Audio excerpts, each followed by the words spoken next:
What really happened with your host, Mike Rivero, because World War III is a really bad idea. Here is your host, Michael Rivero. And aloha, America. Welcome to our show today. It is Monday, June 11th, 2018, and start of a brand new week, getting into the middle of the month. And as a matter of fact, getting close to 4th of July, which, you know, will be interesting. They've already got the party poppers in the supermarkets, and because that's all we're allowed to have anymore for New Year's and 4th of July.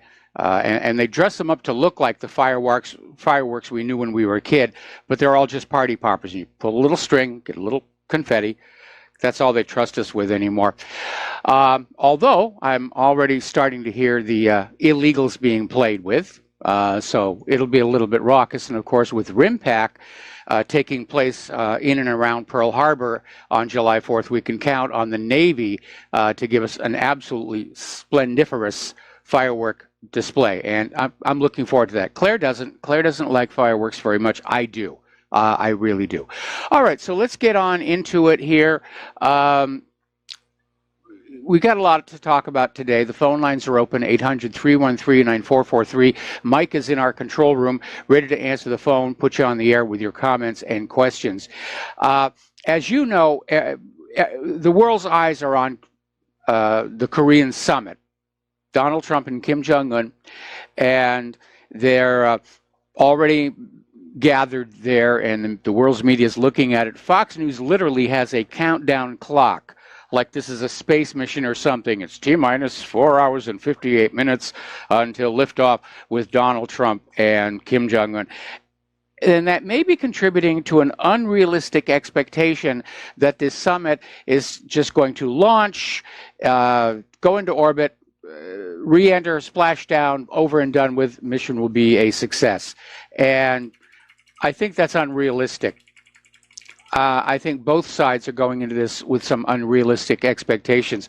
But one thing Donald Trump is doing is he's trying to shut down all the reckless talk coming out of his administration. Now, last week we were reporting on how John Bolton was sidelined for making statements that were inflaming the situation with North Korea, like the Libyan option. And it's well known that Bolton doesn't want there to be a success at this summit. He wants a war. He's not going to fight it. His kids won't fight it. He wants your kids to go fight it. But that's where he's going with all of this. But Trump is out there basically saying no crazy talk from anybody in the administration. And this went to everybody, including Mike Pence and all of his aides, saying just shut the heck up. Let me do this. Now, Kim Jong-un is taking the opportunity to play tourist. He doesn't have to deal with the jet lag that Donald Trump does, the little home court advantage he has. But apparently he's been making the rounds. He and his entourage are staying at the Marina Bay Sands. He was spotted at the Sky Park observation deck. So he's having a good time. He's enjoying himself, which is obviously a good thing, sends a relaxed message. Now, a lot of people are saying, what exactly is on the table here in terms of the North Korean summit? Obviously, from the U.S. point of view, the overt issue is immediate denuclearization and a rollback on their long-range ballistic missiles. I don't think that's going to happen. And I don't think it's going to happen simply because North Korea's political leadership, including Kim Jong-un, are smart enough to realize the U.S. has played this game before in places like Syria and Libya and Iraq. Talk them out of their weapons of deterrence with promises of security and safety, and then promptly invade. And after having done it to 3 other nations, North Korea, let's be blunt, would be very foolish to say, oh yes, we trust the United States government. Here you can take our nuclear weapons and we'll stop making these long-range missiles and we'll just sit here and wait quietly to be invaded. Because remember, technically the Korean War is still ongoing. A state of war exists between North Korea and South Korea, and by extension the United States. So a lot of people are saying that basically what North Korea is hoping to get for any concessions that they're willing to make is financial support. And apparently Trump is going in there with a promise of future prosperity for the North Korean people, which is going to be tough to deliver when you realize he can't deliver prosperity to the majority of the American people. But Trump is out there basically saying that North Korea could wind up very rich, and it sounds like more Trump hyperbole than anything else. Frankly, the way that North Korea can become prosperous is not with more handouts from the U.S. taxpayer, but by formally ending the Korean War and reunifying with South Korea. Because North Korea has the raw materials, the natural resources South Korea needs. South Korea is the manufacturing powerhouse, and working together, they could make the peninsula very rich. But of course, then the United States would be out of the area, they'd be out of control, and that's not what the United States agenda is. They want to be controlling everything on planet Earth. All right, we're going to do a shout out now to our on-air affiliates who are just now rejoining our network. Dennis Rodman is over there as, I guess, an unofficial ambassador, goodwill ambassador, peacemaker. And the fact is that Dennis Rodman and Kim Jong-un are very good friends. Apparently, Kim Jong-un is a huge, huge basketball fan. And there have been a lot of pictures taken of them together and obviously enjoying each other's company. And Rodman may be in a position to sort of keep Kim Jong-un more mellow and pleasant, although we don't really know what Kim Jong-un is about. And even Trump is trying to find out what he's really like in terms of personality, as opposed to the evil image that's been crafted for him by the American corporate media. So there's a lot of opacity regarding North Korea. And we've seen it before, the demonization of leaders that the U.S. wants to go in and take their countries. We saw it with Iraq. We saw it with Libya. We saw it with Syria. We're seeing it now with Iran. That propaganda campaign is ramping up right now. But Rodman, needs to be careful that he doesn't violate the Logan Act. But he's definitely in a position to help the U.S. agenda if he so chooses here.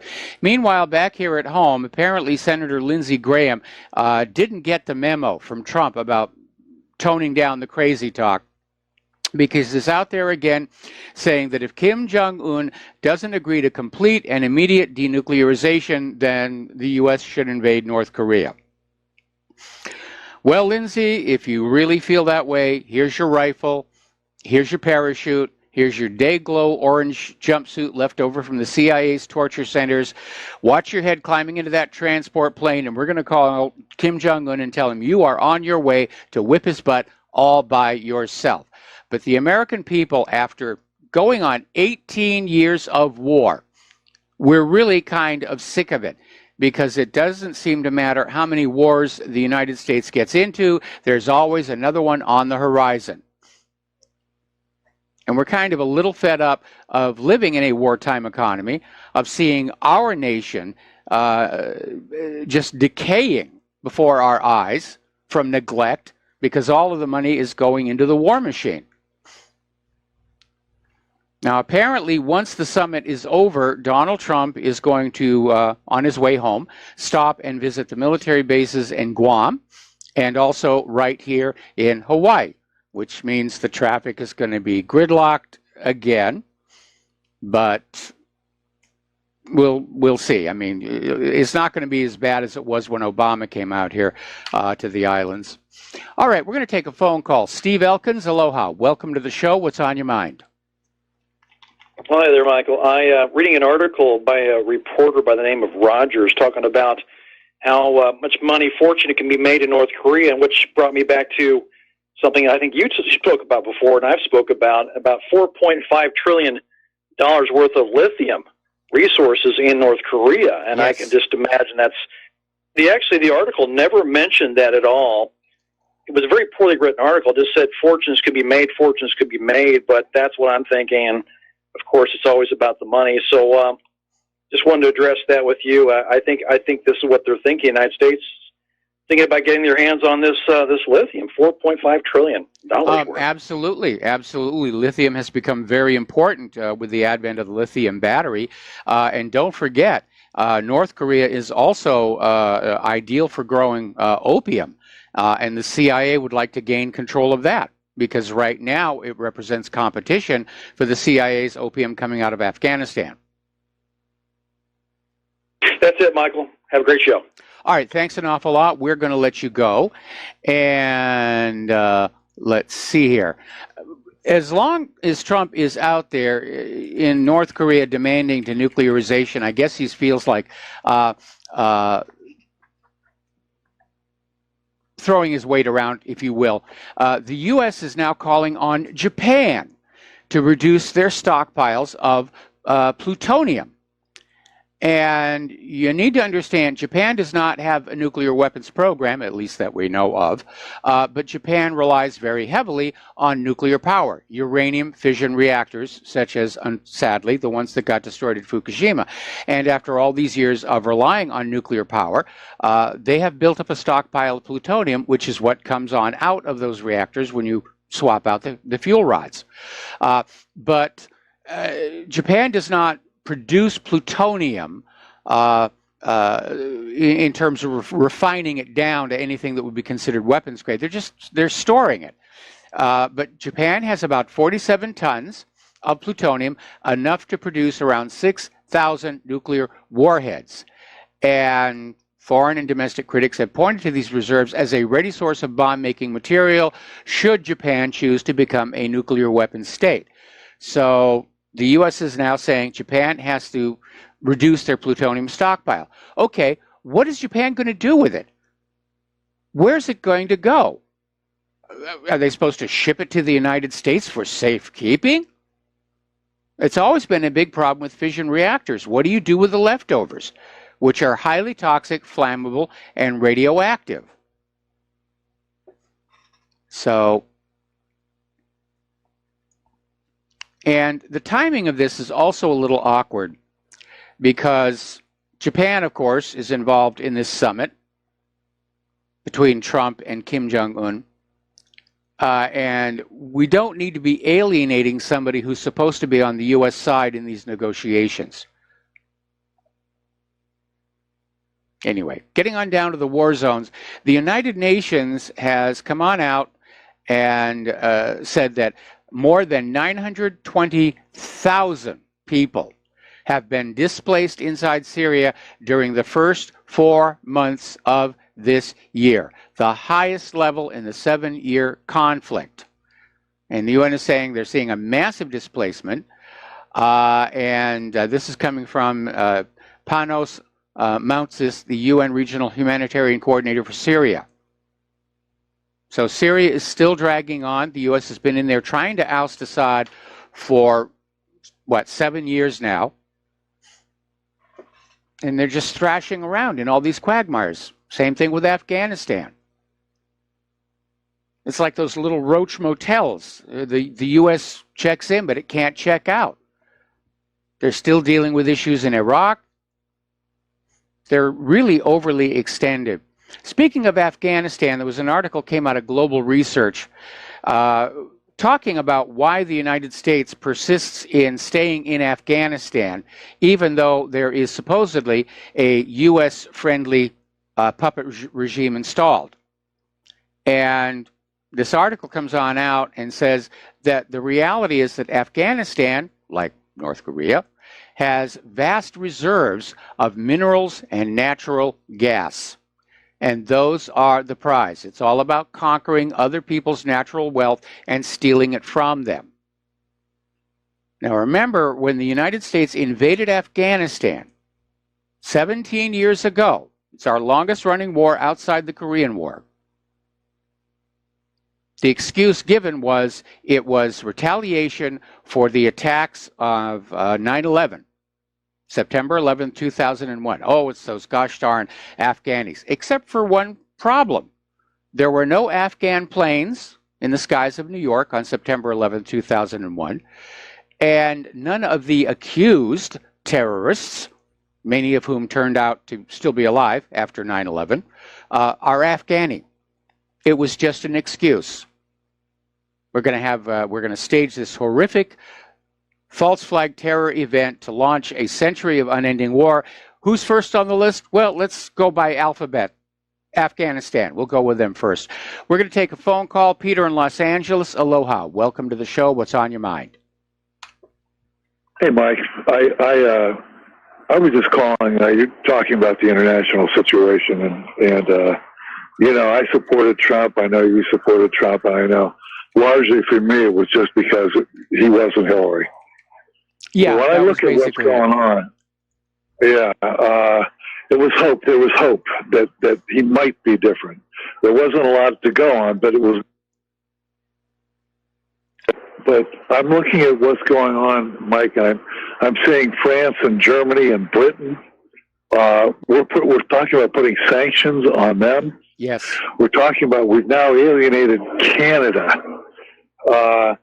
He's doing what he's confronting Russia. He's doing everything.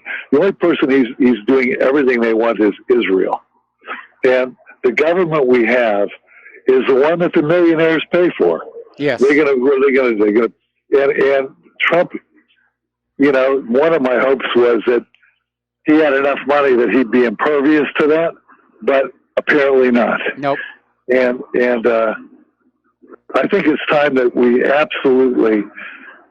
I mean, if Canada is turning their back on us, and Britain and France and Germany, something is very, very wrong. Yes. No, we're becoming isolated as a nation. I was saying all along, all this trade war and all these sanctions are going to economically cut us off from the rest of the world, because all of these countries being hit with these tariffs and these sanctions, they're not going to pay them. They're simply going to turn around and do business with somebody else, because the world's economic order is no longer centered on the United States. Certainly in the economic sense, we've returned to a multipolar world.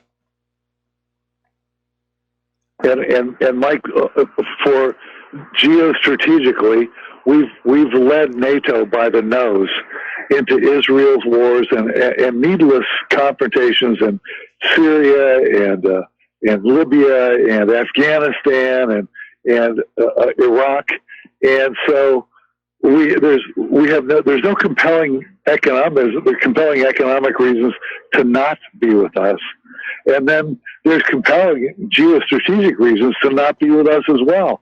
We're leading them into disaster. Yes. I mean, everybody can see that, there was sort of this global coalition that was held together by Israel's influence over the U.S. government and other governments, but that's starting to fall apart because the nations are starting to pull away, and they may all still do what Israel wants, but each nation may interpret that slightly differently. So the cohesion is definitely breaking down. We are headed for a major upset, and it's going to be the crash of the global economic system, the full reset, because we can't get out of this artificially created debt without the equivalent of a jubilee. And after all these wars and all these broken treaties and broken promises, the international order is clearly breaking down, and I'm sure that's going to be very much discussed at the upcoming Bilderberg meeting. Mike, as you were discussing, this is analogous to the fall of the Western Roman Empire. That was a very... Okay. And it's Peter, your phone is cutting out. Oh, I'm sorry, Mike. All right. Thank you, Mike. All right. Thank you very much. We're going to let you go, and we're coming up here on a commercial break. So we're going to take a moment to hear some words of wisdom from our advertisers, and we'll be right back. And aloha, America. Welcome back to our show here. And this next article actually dovetails with what Peter was saying. That the United States is starting to alienate the rest of the world, including our traditional allies here. So over on Russia Today's Worlds Apart show, former Austrian Chancellor Wolfgang Schüssel, who's also a former head of the European Council, says it's time for Europe to defend itself from U.S. policies that undermine the international system of norms. He's putting it very politely because recent U.S. policies are causing a huge amount of chaos across the globe, economically, militarily. It's causing huge amounts of suffering. Reference that story about 940,000 Syrians have been displaced, meaning they have lost their original homes and they've had to seek shelter elsewhere because of these horrendous wars that are going on. So now you have the EU is starting to say, we're going to pull back. And you're already seeing the European Union start to resist going along with any more U.S. sanctions on Russia or Iran. Indeed, you've seen how the European Union still wants to stay with the P5+1 agreement, the Iran deal, despite U.S. pressure to the contrary. So the United States is actually losing its global influence. And people around the world are no longer looking at the United States government as some kind of a moral leader of the so-called free world, but just as a schoolyard bully that everybody's just getting sick and tired of. So it is. The United States is a nation in decline for many of the same reasons that the Western Empire of Rome fell and the Soviet Union fell. And it's going to happen. I don't know when, but to me, the writing is on the wall. Just sit back, have some popcorn, and watch the show. It's basically my advice here. Over in Iraq, as you know, they just recently had elections. And Muqtada al-Sadr won by a very large margin. But the election was challenged in the Iraq parliament, which is peopled with politicians who are under the control of the United States. And so they wanted a nationwide recount of the votes. But the storage facility housing over half of Baghdad's ballot boxes mysteriously burned down. Now, one of two cases is going to apply. Yes, Muqtada al-Sadr stole the election and didn't want that discovered. Or, after calling for a recount and questioning the legitimacy of Muqtada al-Sadr's victory, a recount would have affirmed that he did legitimately win the election, and somebody didn't want that to happen. So now there's talk about just have the election all over again.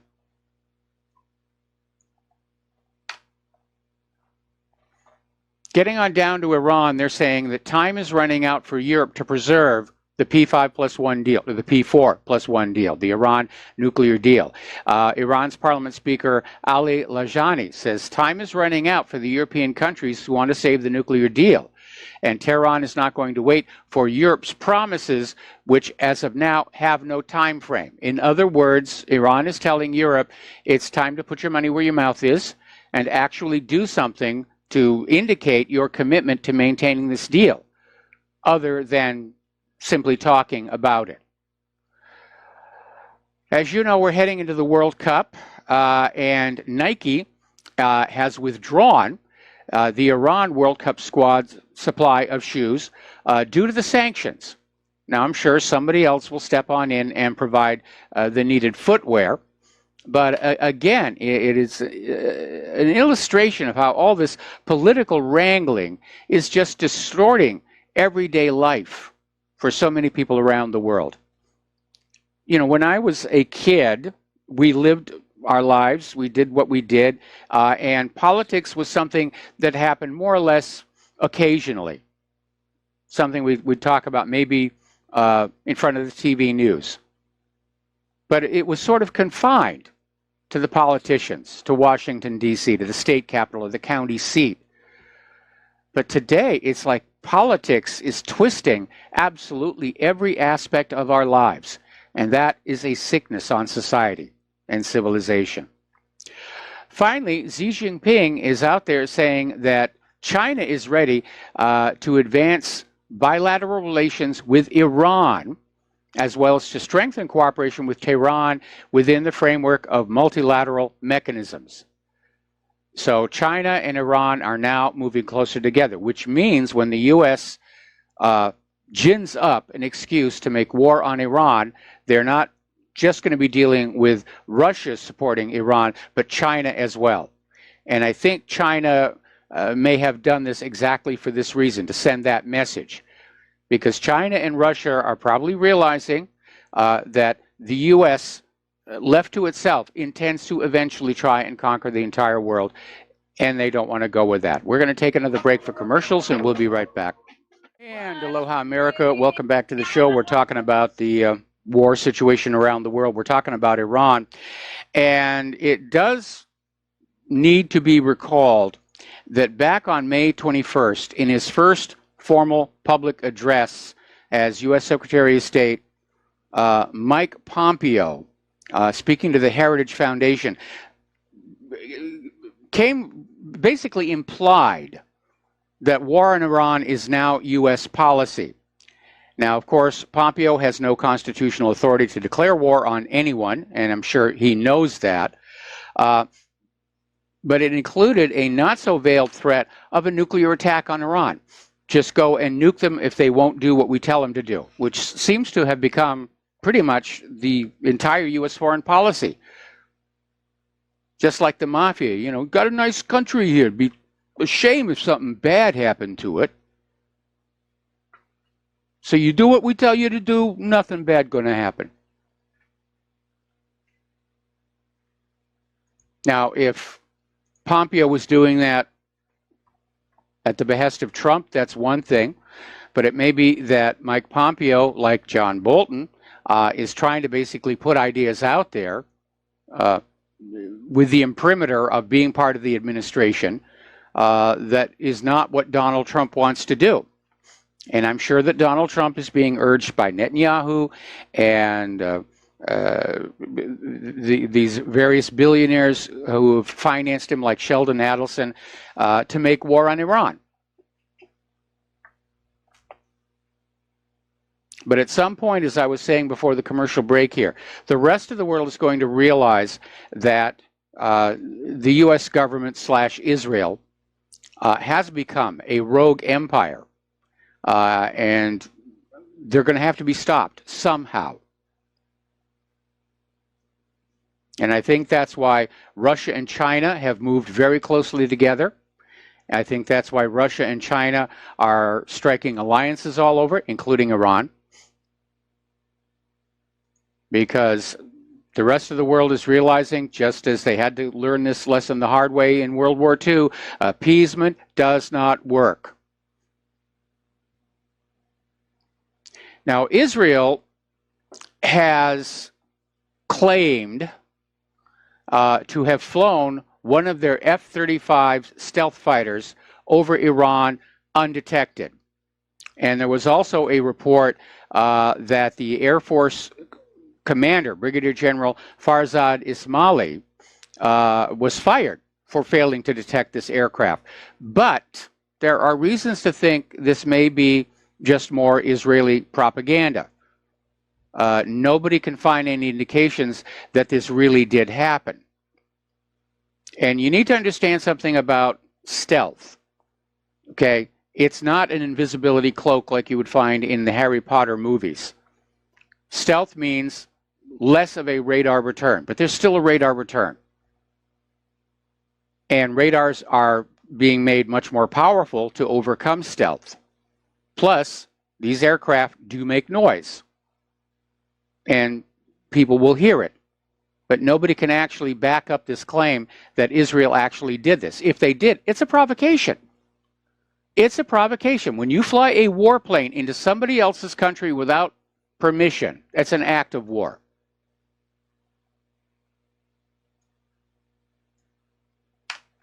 So, anyway, apparently Israeli troops have once again opened fire on Gaza protesters as the Middle East marks Al-Quds Day. Apparently 4 people have been killed, 600 wounded during rallies along the border. And again, it's Al-Quds Day, which is an anti-Israeli day of protest held across the entire Middle East. So Israel is still out there doing that. Israel also conducted, apparently, a limited invasion into central Gaza. And they sent in armored Israeli military vehicles into Palestinian agricultural lands. And they bulldozed sections near the border fence while firing live rounds into the crowds. Now, Israel is saying this is necessary for security, but they bulldozed large sections of the lands, installed sandhills and barbed wire fences in the Gaza territory. This is not the security fence on the border. This is a new fence inside Gaza itself. And of course, it's just another way of tightening the starvation regime on the people of Gaza, because those lands were being used to grow food. Now, Michael Oren, who's an Israeli deputy minister, went on TV to say that all of these military actions comply with international law. Talk about chutzpah on that. So you show me in international law where the military has a right to open fire on unarmed civilian protesters using these expanding butterfly bullets. Show me where in international law where that is allowed. Because if international law says that's permissible, then I think it's time that we get rid of international law. But it's ridiculous for them to go on saying that this is right and this is permissible. The optics alone tell you what's going on. Israel just uncorked on these protesters with these expanding bullets designed to create maximum injury and death. They're targeting journalists. They're targeting the medical personnel. No, that's not allowed under international law either. You're supposed to leave the medical personnel alone. You're supposed to confine your fire to actual combatants. And we're hearing all this talk in Israel now of just going on in and cleaning out Gaza, just killing everybody, getting it over and done with, and then just writing out the PR nightmare.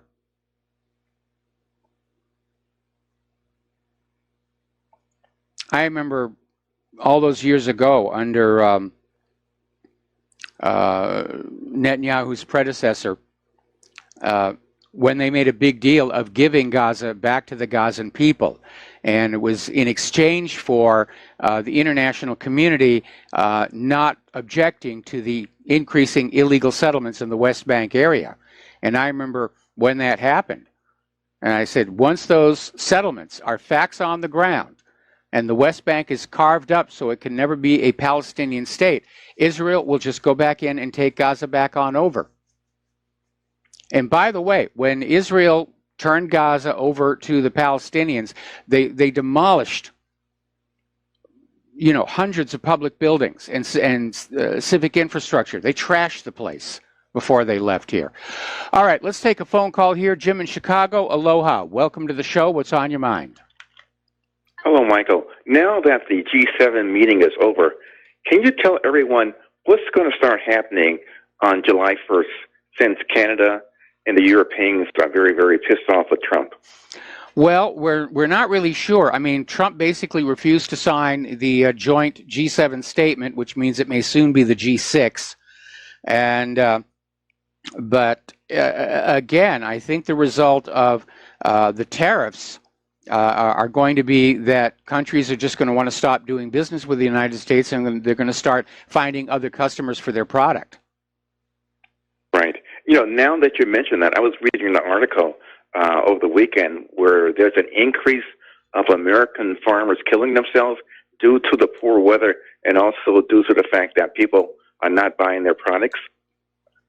Well, the poor weather, yeah, that was a problem. Contrary to the global warming hysterics, we are heading into a new mini ice age. And over the last few years, it's been very obvious that the growing season is getting shorter and shorter. And yeah, the farmers who can't make it, they're losing their farms. They've lost everything. Yeah, they're committing suicide. Of course, that may be accelerated if they're on prescription antidepressants. The CDC came out the other day with this shocking statistics of how suicide is just on the rise here in the United States. And everybody's out there saying, oh, it's the economy, it's the wars and everything. Yeah, but all those people who are killing themselves are on some form of SSRI or other antidepressant. And there is a link. If you go to ssristories.org, you will see all these case studies. And the one that has stuck in my mind is this kid who tried to commit suicide. He'd been put on these antidepressants by his doctor. He tried to commit suicide. They intervened and saved him. And when it was all over, they said, why'd you try and kill yourself? And he said, I don't know. It just popped into my head, and I couldn't help myself. But of course, Big Pharma doesn't want you to know about that, and so they're going to come out with all these other excuses why people are all of a sudden killing themselves. Right. And finally, I was reading the Guardian paper this morning, and there was an article that talked about the Bilderberg meeting over the weekend. Yes. And did you see the same article where they're basically most of the people there, they want America or NATO to go after Russia and Iran? Well, that's what they're telling us the people want. But again, we know right now that the U.S. government and the corporate media are engaged in massive propaganda to get the American people to say, yeah, it's okay, let's go along with this. But I think if you just talk to ordinary people, for the most part, they're going to realize going up against a military peer is not a good idea. But again, corporate media's job is to sell us a new world war.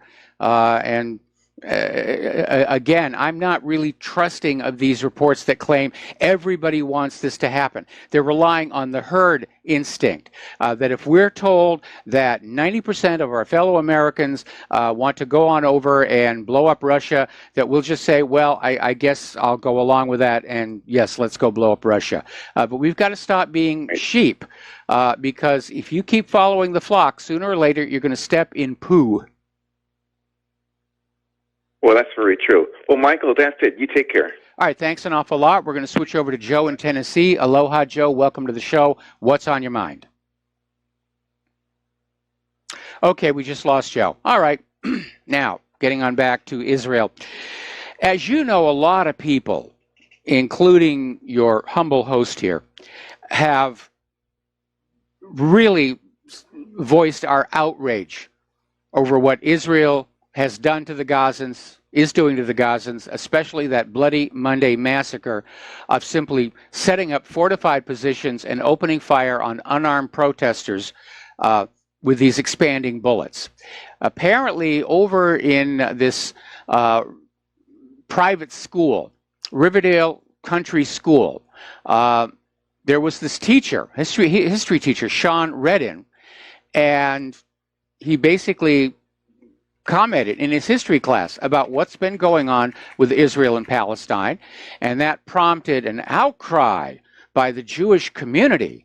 You can't do that. You can't teach the real history of Israel and Palestine just because you're a history teacher. And so he may lose his job over this, according to this story in the New York Post here. And what was really interesting is the Riverdale Country School issued a statement that said, at Riverdale Country School, we believe there should always be a robust dialogue and debate of different points of view. At the same time, all community members must be treated at all times with respect, as outlined specifically in our principles of school life. In other words, you've got freedom of speech and the right to debate everything except Almighty Israel. We're going to go back to the phones here. Dustin in New Jersey, aloha. Welcome to the show. What's on your mind? Hey, Mike, remember that report that Kim Jong-un replaced his top leadership just in case, like, he had to come back into the country? Yeah, I remember that. I remember that report. I didn't believe it, though, but just like I didn't believe he machine gun. Remember, there was like you said, there was, like, reports like his sister's brother's uncle was 50 caliber. It's all propaganda. It is like propaganda. I mean, that story was discredited. The one where supposedly he fed his uncle to these starving dogs in a pit. And Dennis Rodman was the one who basically came out and said, no, these people are still alive and they're doing fine. But if you go back and you look at the run-up to all of these wars, there's always a media campaign to portray the leader of that country as somebody so vile you could never possibly oppose a war to get rid of him. They were talking about how Saddam Hussein liked to kill his meat animals by hand, and all kinds of stuff that was going to just absolutely anger the liberals at the time. But yeah, that's the same thing. We don't really know what Kim Jong-un is like, because we can't rely on the corporate media to give us an accurate portrait. Well, yeah, they say, well, either they starved their own people, or they gassed their own people, or they chucked the incubators out. I mean, it's just, when are people going to just realize it's all crap? All you have to do is go on YouTube and watch a video of people going to work in North Korea every day. Yes. They did have droughts and stuff. I mean, that'll kill people, because didn't we have the Dust Bowl during the Great Depression? Oh, we sure did. People, and a lot of people died. A lot of people died during that. No. But nobody blamed Washington, D.C. No. Well, actually, right? Yeah, they did. It was poor. It was poor land management. Hey, Mike, getting back, maybe Trump, that was going through his mind, gee, will they let me back into the U.S. if I go to Singapore? Maybe I have to go to Canada, but they ain't going to let him back in now after the tariffs. Yeah.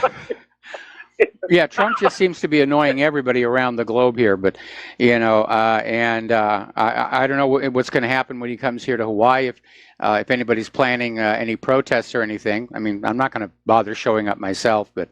but he's going to be down here at Pearl Harbor, and that means the traffic around here is going to be gridlocked. Yeah, Mike, on that report, remember that was in the Kuwaiti newspaper, that first report where the Israelis flew the F-35. It's a bridge too far for Israel. If they wanted to attack Iran, they can't do it, because it's just a bridge too far. So it's all rhetoric. It's a pretty far away. Israel doesn't want to attack Iran. Israel wants the United States to attack Iran.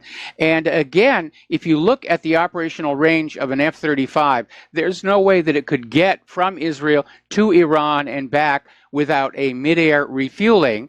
And that's where the story breaks down, because those airborne tankers have a big radar cross section. And everybody's going to know that's what they are, because they go up and they go on station and they just fly these long ovals so that aircraft can come up and refuel. Anyway, listen, I got to take another break here for commercials. And thank you for the call, Dustin. We'll be right back. And aloha, America. Welcome back to our show here. Now, as you know, because of Israel's egregious actions against the Palestinians are applying to the International Criminal Court to have Israel's officials behind all of this charged for crimes against humanity or war crimes. And Israel is obviously not wanting that to happen. Israel was able to defeat a Security Council resolution at the United Nations simply by pulling the little puppet strings on Nikki Haley. And Nikki Haley reminds me of those old talking dolls Mattel would sell, and there was a little ring in the back, and you'd pull the ring and they would say something. And, of course, the Nikki Haley doll, all it ever says is veto, veto, veto, veto, Israel good, Palestinian bad. There's a General Assembly resolution that's going to come up for a vote. Now, of course, it's non-binding, but it is expected to express the sense of the world over what Israel is doing. And, of course, the United States has no veto over that. But getting on back to the International Criminal Court, Israel is trying to derail the possibility of prosecution there by challenging Palestine's statehood. Now, as you know, Palestine was recognized as a state in 2015 by the ICC's legislative body, the Assembly of State Parties.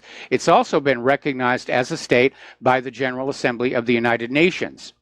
So Israel is sending their lobbyists over to what is called the pretrial chamber And they are arguing that in point of fact, Palestine fails the test for being a state at the ICC because of its non-contiguous land mass and its inability to provide for its people, all of which, of course, is the fault of Israel itself. But that's their latest tactic to say Palestine isn't really a state, therefore we can go on committing war crimes against them with impunity. And again, the optics of this are really, really bad for Israel. Nobody is buying Israel's excuses or justifications or their lawfare. We, the people of planet Earth, have an instinctive understanding of what is right and what is wrong. And we see that what Israel is doing to the Palestinians, has been doing to the Palestinians ever since they stole their country and continue to steal their country for their homeland, it is wrong. It's been a slow motion invasion and conquest. Now, Israel is also faced with an internal turmoil between the ultra-Orthodox Jewish population and the more mainstream Jewish population. And the issue has to do with the military draft, because up until recently, the ultra-Orthodox Jews have been immune from that draft. But it's building to a head because the Knesset is getting ready to pass a law that will say all young people are eligible for military service. More about this when we come back from station identification. And aloha, America. Welcome back to our show. Hour number 2. The phone lines are open, 800-313-9443. So we're talking about this new law being proposed in Israel, which will make all young people eligible for the military draft and service in the IDF. And the ultra-Orthodox Jews formerly had been exempt. And basically, the ultra-Orthodox parties are threatening to quit the coalition government over this law. And Defense Minister Avigdor Lieberman is saying that he doesn't think they're really going to do it. It's a bluff. But if they do, they will pay a price for it. So little tensions over there in Israel itself. The North Korean foreign minister basically came out describing Netanyahu as a stinking Zionist who kills Gaza. Not exactly a statement to be making on the cusp of this summit between Trump and Kim Jong-un. But this was coming from Foreign Minister Ri Yong-ho, and basically lashed out at the Israeli Prime Minister on Twitter. Described Netanyahu as a child killer, which, yeah, a lot of kids are being killed over there in Gaza and the West Bank. Now, Israel has done one thing, and I actually agree with this. I think Israel just did a good thing. I don't know what their actual motives are. They may be bad. But Israeli special forces have gone down to South Africa, and they're starting to train the farmers there to ward off these violent attacks that have been triggered by the new government's declaration that all of the white lands are going to be confiscated without compensation and turned over to the black population. And a lot of the black population, not willing to wait for the formalities, have started attacking and murdering white farmers. And there were 74 farm murders and 638 attacks on these white farmers between 2016 and 2017. And so Israel has sent their special forces down there to basically train them how to protect their homes. Now, that's an interesting situation because we have rising violence here in this country, and we're seeing whites being targeted. And what is our government doing? Oh, you got to give up your AR-15s. Got to give up your gun. Trust us, we'll take care of you. What they told the Native Americans here. I know we touched on this story before, but I wanted to hit it again because of my concern that despite the vast, unimaginable sums of money that have been poured into the military by the United States government, that we are not ready to take on a military peer. I mean, if you really look at it, we're stuck in Afghanistan, we're stuck in Syria, We're still stuck in Iraq. These are countries that really didn't have the military might to resist the United States, and we're still not able to prevail. Now, you want to talk about going up against a true military peer like Russia or China? So apparently in the wake of these accidents they had out here in the Pacific between some of our warships and commercial shipping, the Navy has run a survey of the junior officers. These are the ones who are going to actually be put in charge of the ship's ongoing operations. The ones, the first tier underneath the captain and the first officer. And apparently they found out 83% of junior U.S. Navy officers lacked proficient seamanship skills. So I don't know what they're teaching them over there at the Naval Academy. But when I saw these accidents here, I knew it had been a mistake. Somebody had messed up. And of course, you remember the propaganda that was all over the internet at the time. Oh, those foreign countries, they attacked our warships using these very expensive super tankers and container cargo ships. It was a deliberate attack. No, it wasn't. And the Navy fired a lot of the senior officers involved in this. It was an absolute mess up. And I said at the time, you know, they weren't following the rules. They don't know how to handle the hardware. These, you know, $100 million warship, billion-dollar warships. They don't know how to handle them. And I'm speaking from a position of having grown up with boating. You know, my father was a big boating enthusiast, and then later on in life, I was a rag setter. I did a lot of sailing in and around the Channel Islands off of Los Angeles. So I don't want to say I qualify to be a junior U.S. Navy officer, but clearly there's something missing in their training, and that is a red warning flag. But again, looking at the military-industrial complex, they're making their money selling weapons and ammunition, not necessarily training the officers. The military-industrial complex, especially when you get into the Cold War mentality, the idea is we're going to get all this money away from the American people, and we're going to make all this stuff that looks really impressive in military parades and air shows and stuff. But since we're not really going to have a war, then we don't have to worry about it being used effectively or efficiently. We're going to do a shout-out to our on-air affiliates who are just now rejoining the network. Turning to our domestic political scene here, the situation in the swamp is getting worse and worse. The corporate media is trying to ignore this as hard as they can. That the FBI has been lying to the Congress. We're now finding out they're fudging those 302 forms. An FD 302 is an official FBI report of a witness interview.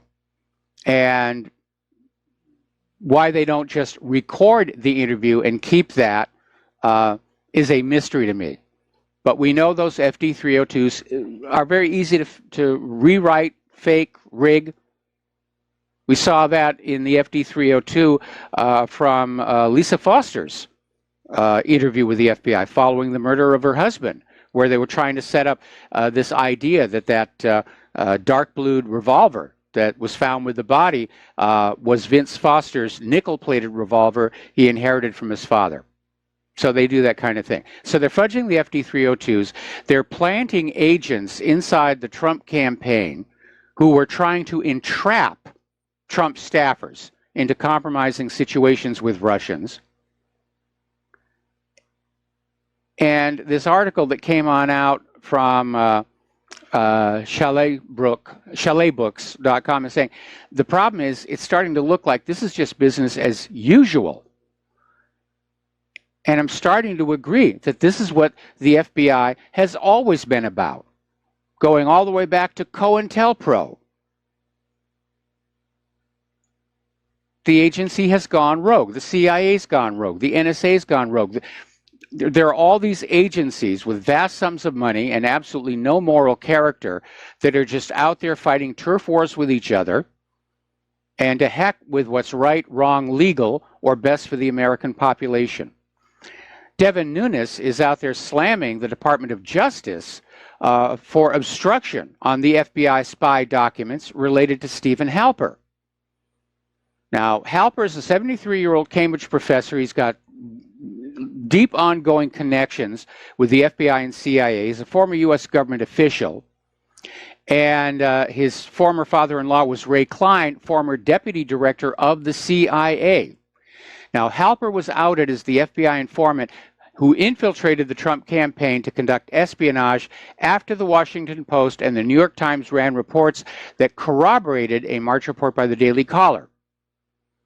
Now, the Caller detailed Halper's outreach to several low-level aides to the Trump campaign, including Carter Page, George Papadopoulos, and a cup of coffee he had with campaign co-chair Sam Clovis. Now, remember, it's since come on out that Stephen Halper was paid $1 million to do this. That doesn't sound to me like this was an official sanctioned investigation. This was out-and-out espionage committed by the FBI against the Trump campaign and transition. And it's a huge scandal. It should be a huge scandal. But the corporate media is out there trying to just ignore it or deflect it away. And unfortunately, they seem to have some help from inside the system as well. And a lot of people were very surprised when Trey Gowdy came on out and defended the FBI's actions. And now Paul Ryan is siding with Trey Gowdy and saying the FBI acted appropriately in running a covert spy operation against the Trump campaign. No, they did not. And remember, the FBI has tried to come on out and say, well, we did it for Trump's benefit. We were concerned that Manafort was compromised by the Russians. And of course, Trump came on out and said, why didn't you tell me? I wouldn't have even hired the guy if you said there was a possibility that he was compromised by the Russians. And of course, that shut up that line of argument. But this is Watergate all over. This has already gone past Watergate. And it needs to be gotten out there to the American people that this is what our government is really all about these days. Over at Judicial Watch, Tom Fitton is out there saying that the FBI and the deep state are trying to delay the release of more Strzok Page records. They're now saying it'll take 2 years to process them and turn them over. And so the transparency at the Department of Justice is worse now than it was under Obama.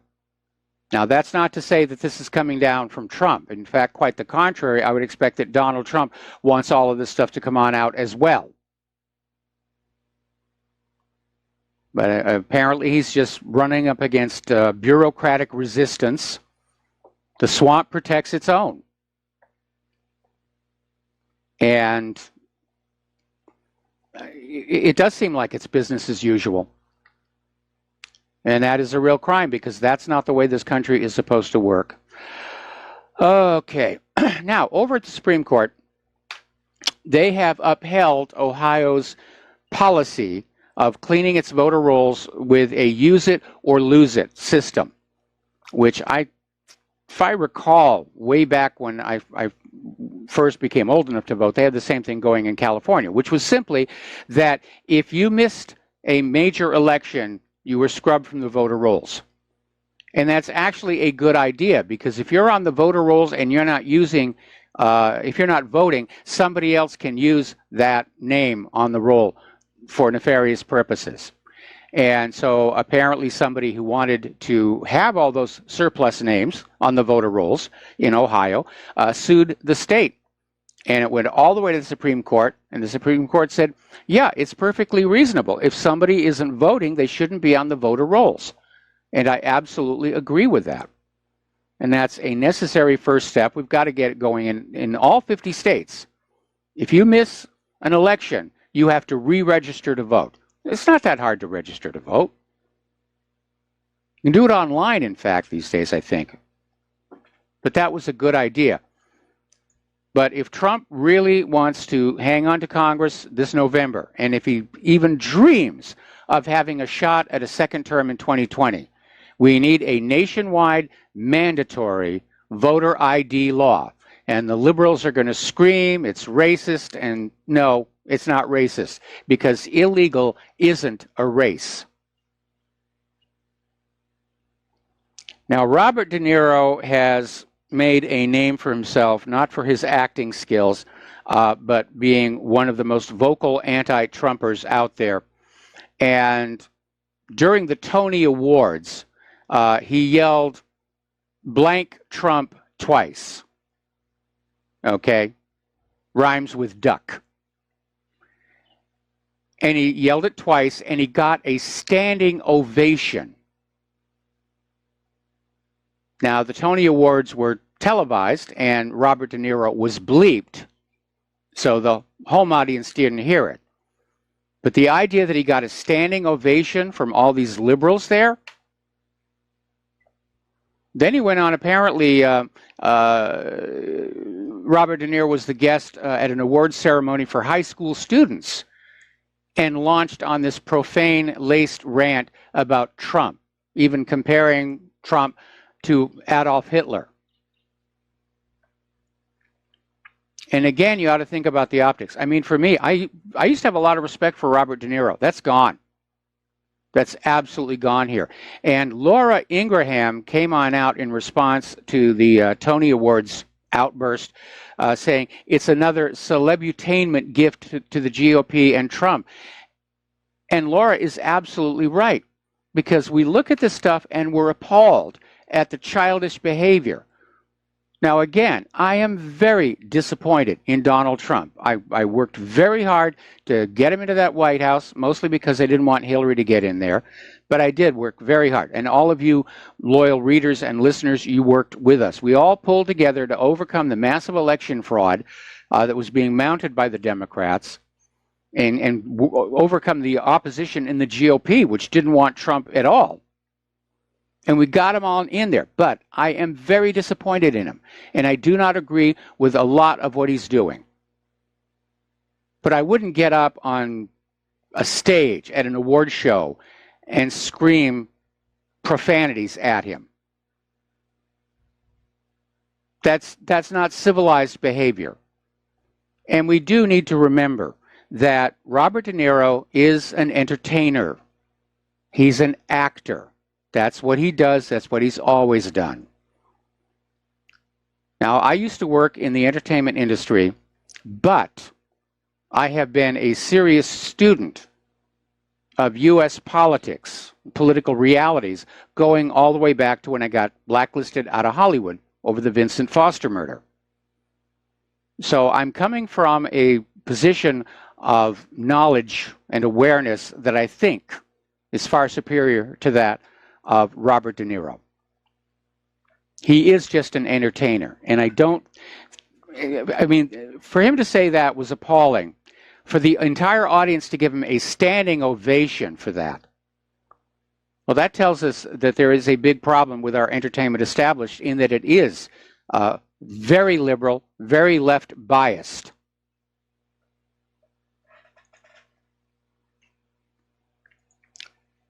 We need a more balanced entertainment industry. We need some conservative money to come on in and start setting up studios, production, and distribution to regain the balance. That is something that is very much missing from our society right now, is conservative media, conservative entertainment. And right now, the conservatives are under attack. We're seeing it with all of the Facebook filtering or social media filtering. We're seeing it with advertisers who are being scared away from conservative media. So there's a culture war going on here right now. All right, let's talk a little bit about the economy. As you know, the Federal Reserve has this plan of slowly withdrawing $1 trillion in liquidity this year via quantitative trimming. They poured a lot of money into circulation, caused a great deal of inflation. Now they're trying to pull it back. But they're slamming into a little resistance courtesy of the BRICS nations, because a lot of that money has now been converted to foreign denominations and can't be pulled back.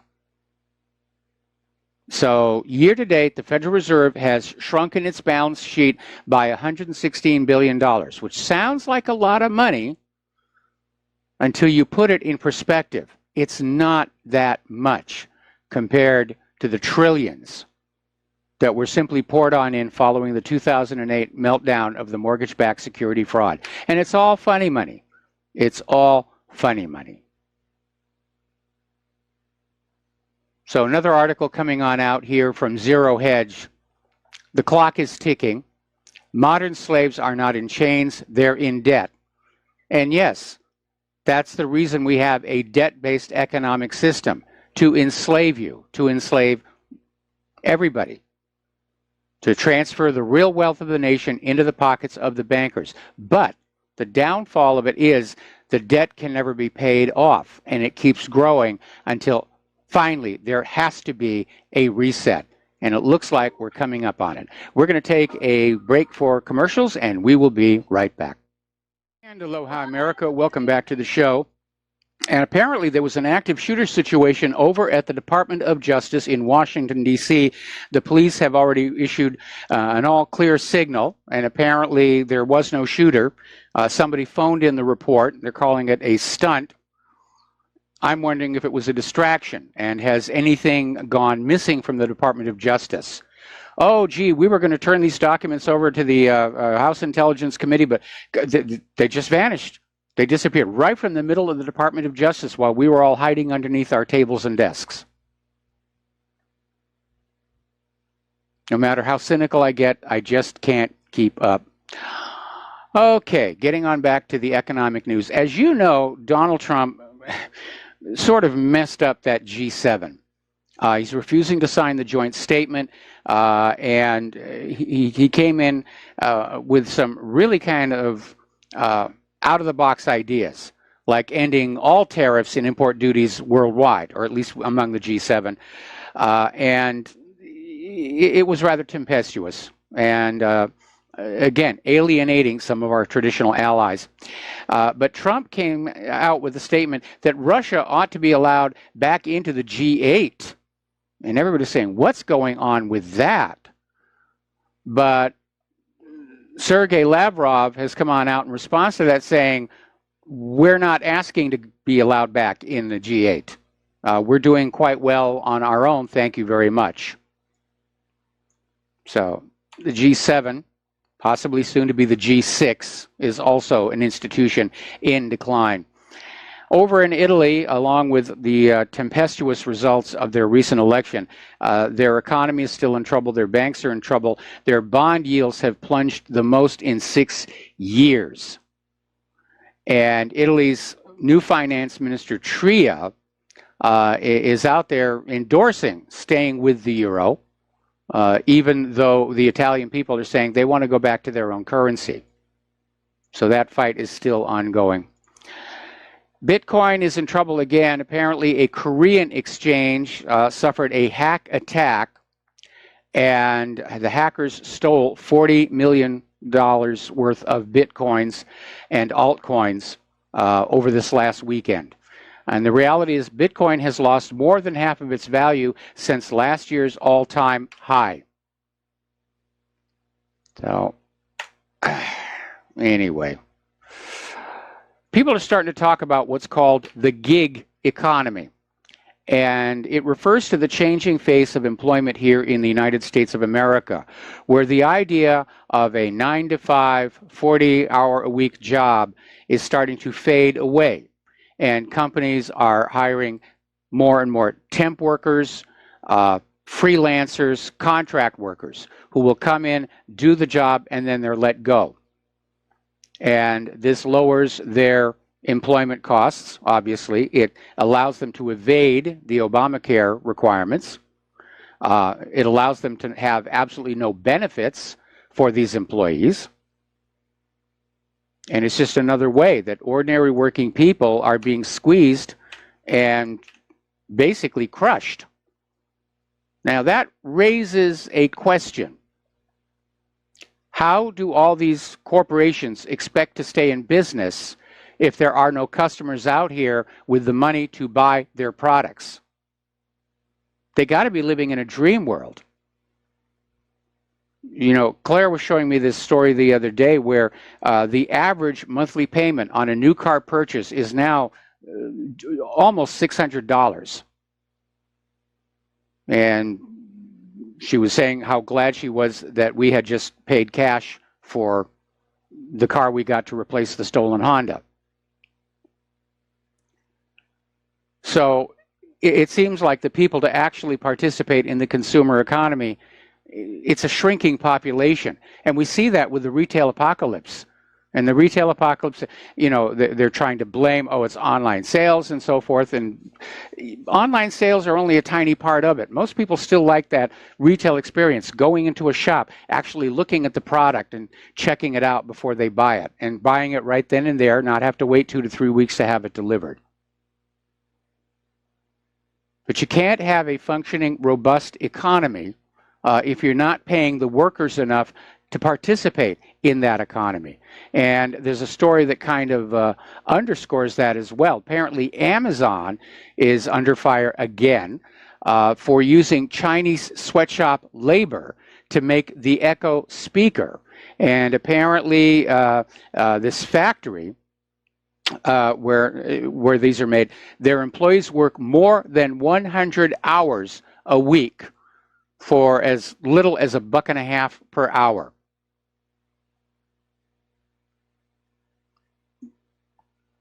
So, and I understand Amazon loves to sell those things. They love them in the homes. You know, makes it easier to say, Amazon Echo, send me a bag of Doritos or something like that. But we're coming up on a lockup where people are just not going to be able to buy the products in those stores and shopping malls or even online anymore. We got to take another break for commercials, and we will be right back. And aloha, America. Welcome back to our show here. And I'm actually getting emails from people about Robert De Niro saying that they can't watch any of his movies ever again without thinking about this. And I know, I think he's got another one that's just coming on out. He may have actually just trashed his own box office with this stunt. And again, these are entertainers, and they have pretensions to political leadership. All right, we're talking about the economic news here. And over in Great Britain, there is a discount retailer called Pound World. And apparently, talks of a rescue have failed. They are unable to sell the business to a new angel, if you were. And so now it's gone into what they call administration. We would call bankruptcy. There are 5,100 jobs at risk. And the potential buyer, our capital, basically at the last second just pulled out of the deal. Pound World serves 2 million customers a week from 335 stores. It also trades under the Bargain Buys name. And they're going to try and keep the stores open while they go through administration. But we're seeing a lot of retailers, both in Europe and here in the United States. I mean, Toys R Us is now closed. Babies R Us is now closed. For Uncle Mike and Auntie Claire, that's a bit of a problem. Now that we have a somewhat better car than the Honda, we can range further afield to find what we need. But it's rather amazing to look around the landscape and realize that a lot of stores that carry the things that we need and want, they're not there. And we're having to go further afield or order online to buy what we need. Now, a little bit of good news. And it looks like Trump's steel tariffs are already having a positive effect here in the United States of America, because U.S. Steel has just announced they're reopening one of their factories. And this, of course, is going to play very well in the Rust Belt. And it's a good start, but we need more of it. The globalists were wrong. The globalists wanted a world in which everybody was dependent on some other country somewhere across the globe to hold the whole coalition together, and also, of course, to profit off the transportation fees. And we need to become more self-sufficient. Russia's already well on its way.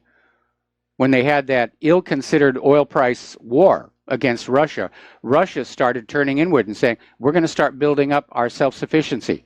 We want to be able to make everything that we need within our own borders. And the United States should be doing exactly the same thing, and to heck with the globalists on this.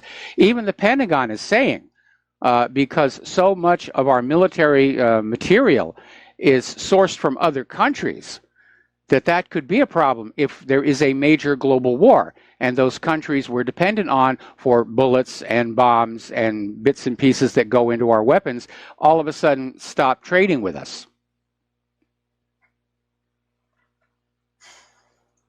On June 22nd, there will be a meeting of OPEC. It's likely to be somewhat contentious after the news came out that the U.S. government has asked Saudi Arabia to increase oil production before Washington pulled out of the Iran nuclear deal. And obviously, Saudi Arabia, OPEC wants to restrict production to drive the prices back up. And if Saudi Arabia goes along with the U.S. request, then OPEC's really kind of stuck, because those other OPEC nations will either have to ramp up production and match Saudi Arabia's prices, or they're going to be sitting on a lot of unsold oil. Now, we've been talking about the growing backlash against both liberalism and globalism. And in the recent Ontario elections, the Progressive Conservative Party did very well. And their leader, Doug Ford, is going to be Ontario's next premier. And it's headed for a majority government in the 124-seat legislature. The Progressive Conservatives had won or were leading in 76 seats.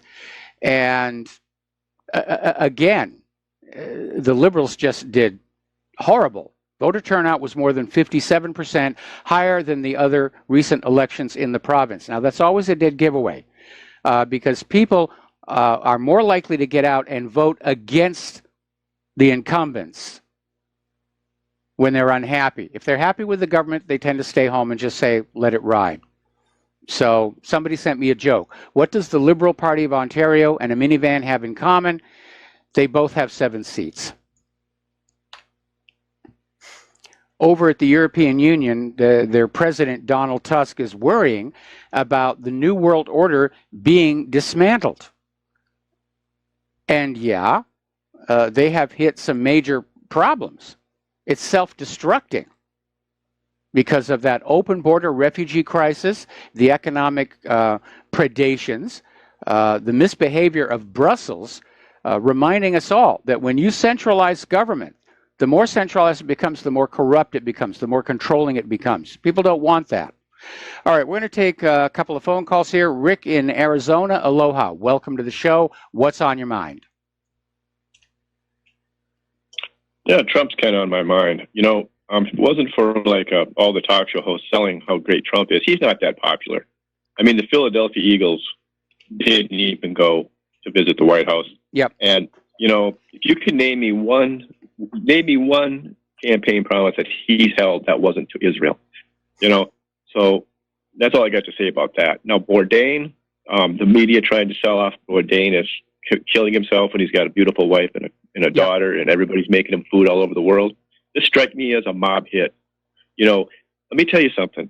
The only TV channel that's on in Israel is Fox News, CNN, anybody else. There's only one channel from the United States, and that's Fox News. And CNN has gone over and above the call of duty of telling the American people that the state of Israel is not so friendly. So I would be putting my money on that Anthony Bourdain was a product of a mob hit. And it's going to be sold as this crap about him killing himself. But everybody in the media knows different. I guarantee it. Thanks, Mike, for taking my call. All right. Well, you've got it, and I'm going to have to disagree with you because when news of his death came on out, and Claire and I were both fans of him, not when he was at CNN, but when he had his own show before, we tuned in regularly. But as it turns out, I found an article that went into detail about how he was found. And he was found in a seated position with a scarf tied around his neck and to a doorknob. And what that tells me is that Anthony was engaging in a practice called autoerotic asphyxiation, which is where, while masturbating, you restrict the flow of blood to your head because you get a much more intense orgasm. But it is a very, very dangerous practice, and it's killed a lot of people. David Carradine, the actor, happened to him. I think that's also what happened to Robin Williams. But if somebody's committing suicide, they don't sit on the ground and tie their neck to a doorknob. That's just not it. I think it was just a horrible accident. And, I know a lot of people over at InfoWars, they were pushing he was assassinated. He was outspoken about Palestine. He had this weird tweet about being harassed by Hillary's goons. And he said it's not fun, which I can certainly attest to that. But with this one article about exactly how his body was found, I have to move this from assassination into probable autoerotic accident, because it does happen. A lot of very famous people have died that way. Okay? So we're going to move on over now to James in Charlotte. Aloha, James. Welcome to the show. What's on your mind? Yeah, hi, Mike. Let me tell you about a purchase I just recently made through eBay, and how it was fulfilled, how it was brought to me. I was needing to do some furniture restoration, and I needed to get a large C-clamp, yep, which I didn't have. And I looked around I go to Harbor Freight Tools or some of the discount hardware places, and I looked at their website to see what they had, and then I looked at eBay, and I was surprised to find that they had exactly what I needed on eBay for about half the price that I could find at some of the discount hardware places, which surprised me. Plus, they advertised free shipping. So I went ahead and purchased it. A couple of days later, it arrived direct from the Amazon fulfillment center, I think somewhere in Kentucky. I believe Lexington, Kentucky. Okay. Yeah, it was Lexington, Kentucky, here to Charlotte, North Carolina. And like I say, it was free shipping. And when I checked, I was curious to see, because that's a heavy item. Yes. And I went to check to see how much it would actually cost me to ship this item back to the Amazon fulfillment center, and it was over $6. Yes. So apparently Amazon is getting some sort of subsidy, apparently quite a massive subsidy through the post office. Yeah, they are shipping their product. Yeah, they are. They get a steep discount. In fact, the discount is so steep, the post office is actually losing money carrying Amazon's shipments. And a lot of people have complained about that because the post office is asking for yet another increase in the price of postage. And it's another case of all the money goes to the billionaires, and all of the costs come down onto the ordinary people. Yeah, so, basically, we're the ones who are subsidizing Amazon. Yes. Will be, yeah. And I imagine the first-class postage will probably be going up again. Yeah, that's what they want right now. That is, in fact, what they want.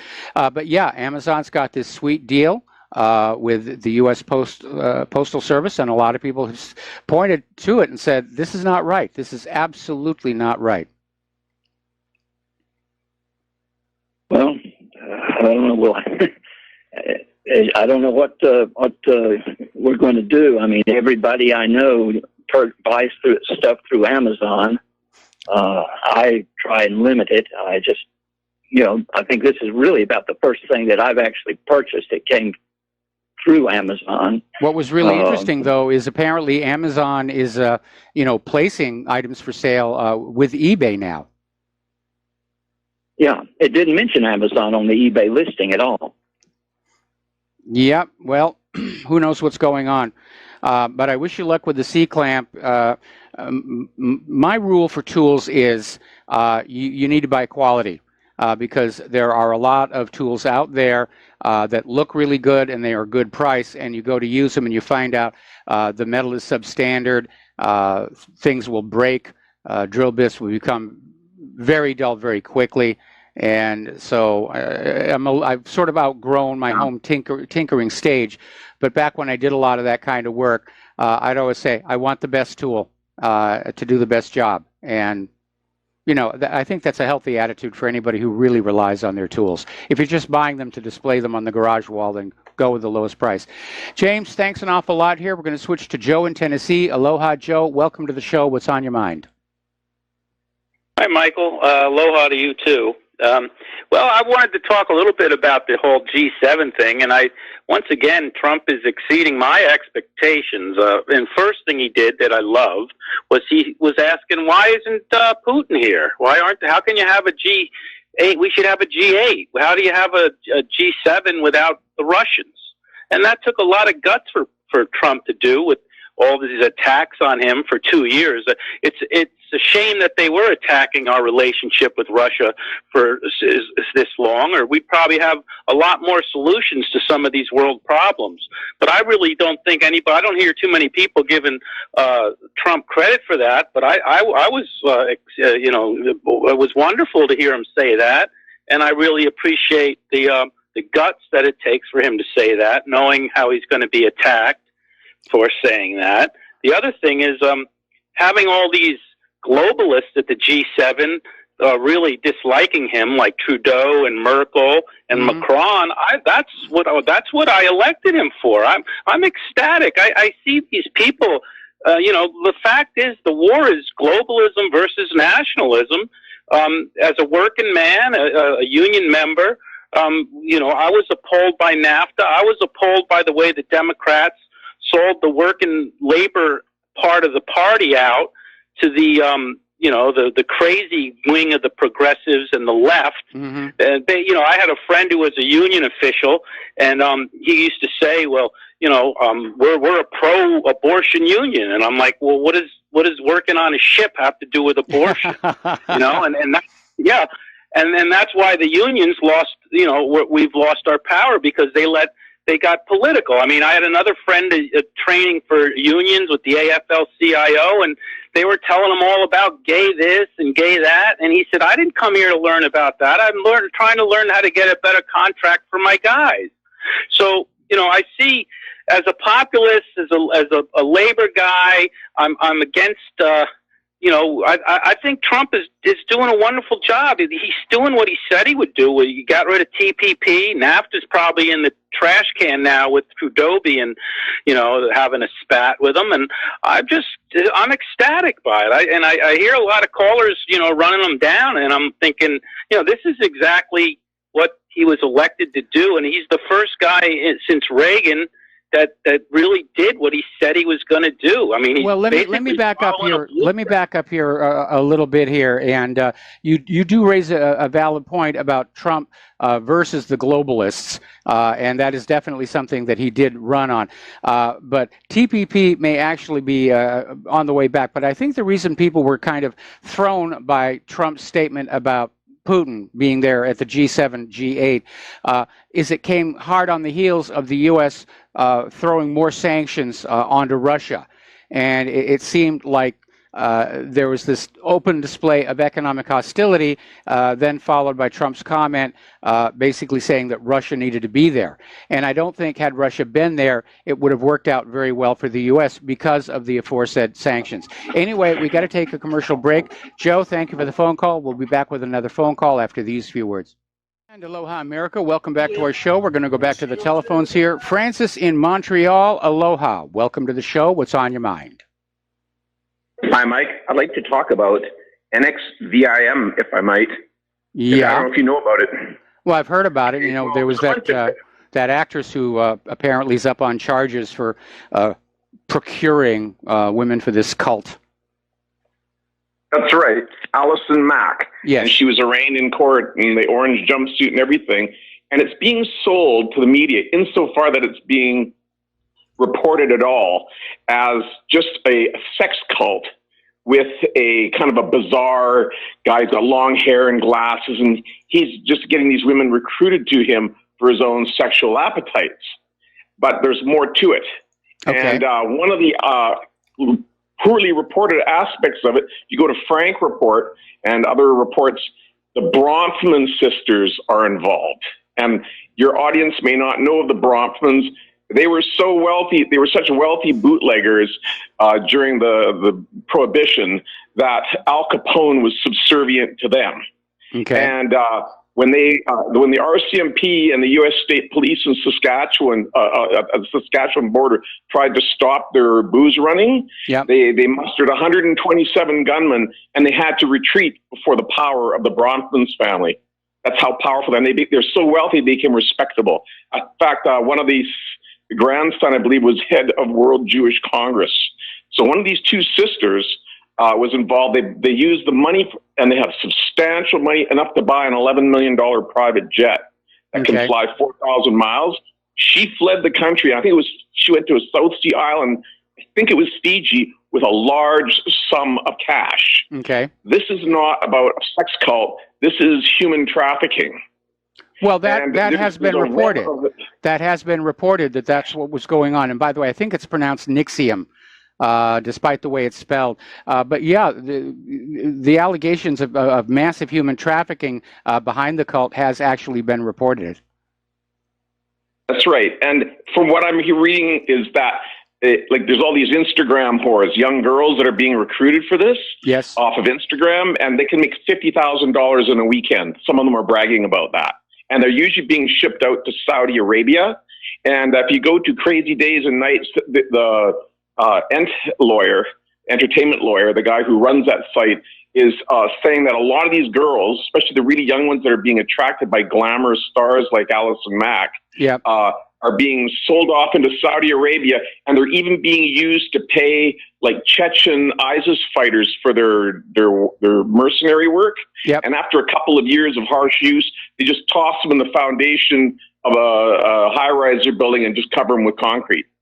Okay, so this is like a really nefarious thing. There's a huge, huge scandal brewing here, and there's a whole bunch of other events in a cluster that I don't want to sound like too much of a conspiratorial nutcase, but I just want to draw people's attention to it so that they can look at it and think about it. Because there were 2 high-profile suicides in New York City last Francis, weekend. I got to cut you off because we're coming up on the station break. There's no question. There is a lot of human trafficking going on around the world and here in the United States, and that was something that Trump said he was going to be dealing with. And there have been some cases of human trafficking, or traffickers being arrested and jailed. But again, for some reason, it's something the corporate media stays away from. Especially the child sex trafficking. So anyway, Francis, not really, because I need to get on to some other things, but thank you for the phone call. We'll be right back after station identification. Aloha, America. Welcome back to our show. Hour number 3. The phone lines are open, 800-313-9443. Interestingly enough, George Soros did an interview in the Washington Post and voiced his frustrations over the fact that his plan for a one-world government has gone awry. In fact, he was saying that everything that could go wrong has gone wrong. And he was lamenting the rise of Donald Trump. He was lamenting the rise of nationalist sentiments all across Europe and here in the United States of America. And so Soros himself is saying the wheels have come off of his little one world government cart, and that's a good thing. And if you look at all the pain and misery and destruction this guy has caused trying to bring this about here. Now, over in Italy, Matteo Salvini, who's now Minister of the Interior, basically said that the borders are now closed. Italy will no longer accept any refugees. And that was part of what they campaigned on, and that's part of why they won the election. But just like here in the United States, the Italian government has got some resistors. And apparently mayors across the south of Italy are pledging to defy the closing borders order coming from the government. They're going to keep their ports open. They're going to keep on taking the refugees. Over in Turkey, Erdogan is responding to a comment coming from Austria that Austria is getting ready to start closing the mosques that have sprung up as the refugees have poured on in. And they want to close the mosques and start expelling the foreign-funded imams. And that's infuriated Turkish President Erdogan, saying this could actually lead to a war between Cross and Crescent. And he's saying Ankara will not sit idle. Remember the other day I was saying that we could be descending into a new dark ages? Well, here we are. We've got holy crusades coming again.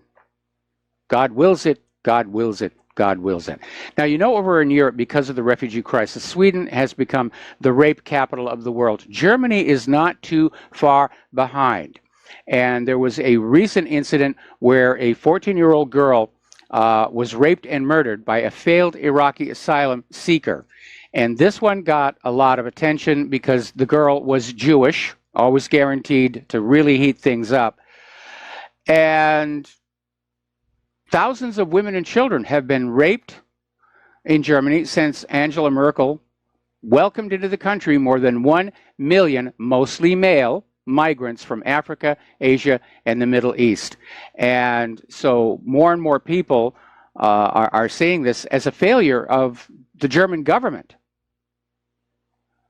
And the German people are getting fed up with it. They're fed up with the open borders. They're fed up with a justice system that's arresting these criminals and then dumping them back out onto the streets again.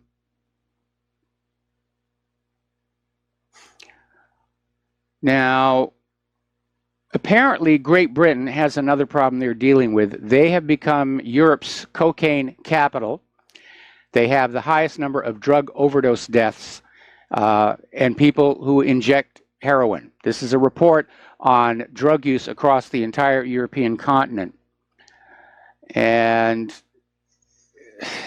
again, I wonder who's making the money off of that, organized crime or some intelligence agency. Now this gets into something. This is a story that came out of Zero Hedge. And as I mentioned earlier in the show, the CDC recently came on out and reported suicide rates in the United States are really taking off.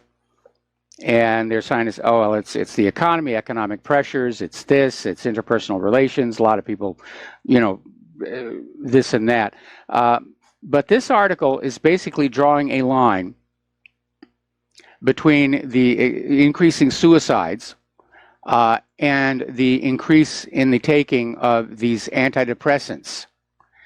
There's a report from the National Center for Health Statistics shows that from 2011 through 2014, the most recent data available, close to 13% of people 12 and older said they took an antidepressant in the previous month to that survey.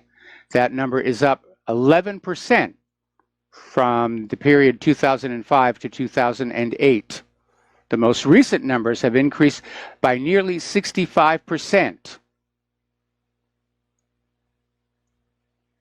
Now, the last number I heard for right now today is that somewhere between 20 and 25% of the American people are on these medications. Big money maker for the pharmaceutical industry. And so you can see why they would not want any possibility of bad side effects to be made public, even though if you read the little package insert on these medications, it's right there in the warnings, can lead to violence or suicide. All right, we're going to do a shout out to our on-air affiliates who are just now rejoining the network. Over in New York, Governor Cuomo is proposing legislation to make it even easier for a teacher to issue a red flag on a student. In other words, to basically say the behavior of the student troubles me, therefore you have to have the firearms removed from the student's house. Now, Cuomo has complained that the current red flag laws do not allow teachers that authority. He wants to give teachers that authority to basically say, we're coming over to remove your guns. Now, this is incremental, but it's still a gun grab. It's still a gun grab. Now, obviously, for responsible gun owners, they're going to keep their guns locked up tightly. And I know in the case of Parkland, the kid somehow found an extra key to the gun cabinet or wherever they were locking up the guns. But we're definitely going the wrong way. The more they grab the guns, the more crime goes up. And as it turns out, by the way, the actual number of gun homicides in this country has been in decline. They just fan up the mass shootings to fuel the hysteria to ban all of the guns.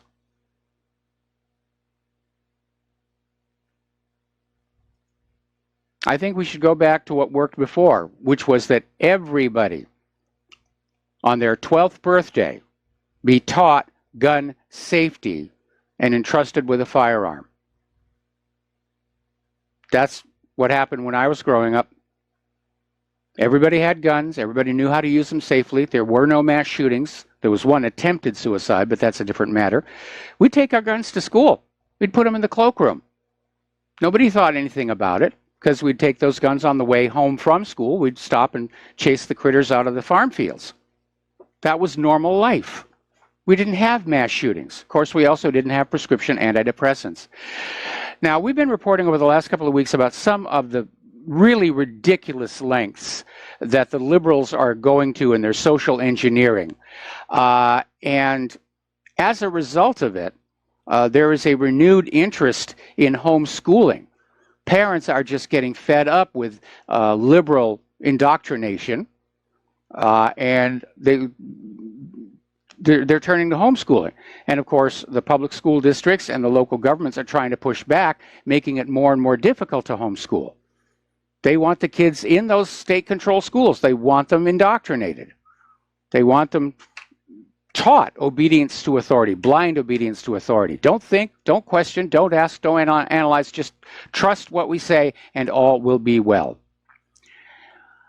Over in Minnesota, there is a major public library, the St. Paul Public Library, and this summer they're putting on 3 of these drag queen story hours for all ages. And basically, they're featuring performers from an event company that specializes in drag brunches. Basically, it's come under criticism. And they're saying they're putting on these events as part of its anti-Trump inclusivity campaign. In other words, we're going to have these drag queens in the library with the little kiddies just because we don't like Donald Trump. And I can imagine parents would be upset about that.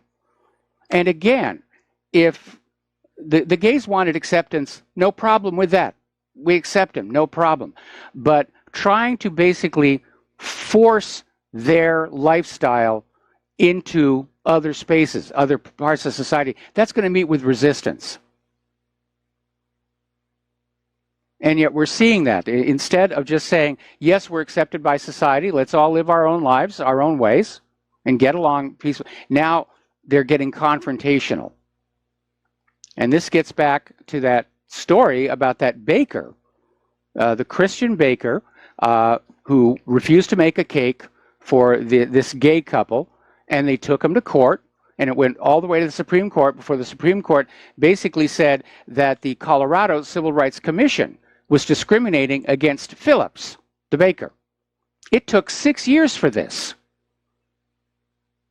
And you have to ask the question, why did this gay couple feel the necessity to drag this guy through 6 years of court at huge financial cost, including the loss of his business, rather than simply say, okay, that's fine.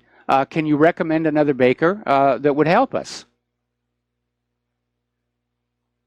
That's called society. That's called getting along, and not turning every little interaction into a major confrontation. We have to go back to a world of common sense and just getting along with each other. That's all. Apparently, over in Chicago, and they got this on video, there was a 10-year-old boy who was grabbed by the cops and handcuffed. He was playing in his grandparents' yard, and the cops justified the treatment of him, saying that he matched the description of an armed juvenile who was considerably older. And these cops didn't understand. This is a 10-year-old kid, and somebody got this whole thing on video. It's amazing. There's been another case of transgenderism in sports. In this case, it's a sprinter who's a biological male but identifies as a woman, was allowed to run as a girl in the state meet, and of course, absolutely won. Because the reality is, it doesn't matter what you think you are inside. If you're a biological male, you have strength and height advantages over biological females. This should not be allowed to happen. This is basically cheating all those girls who are real girls.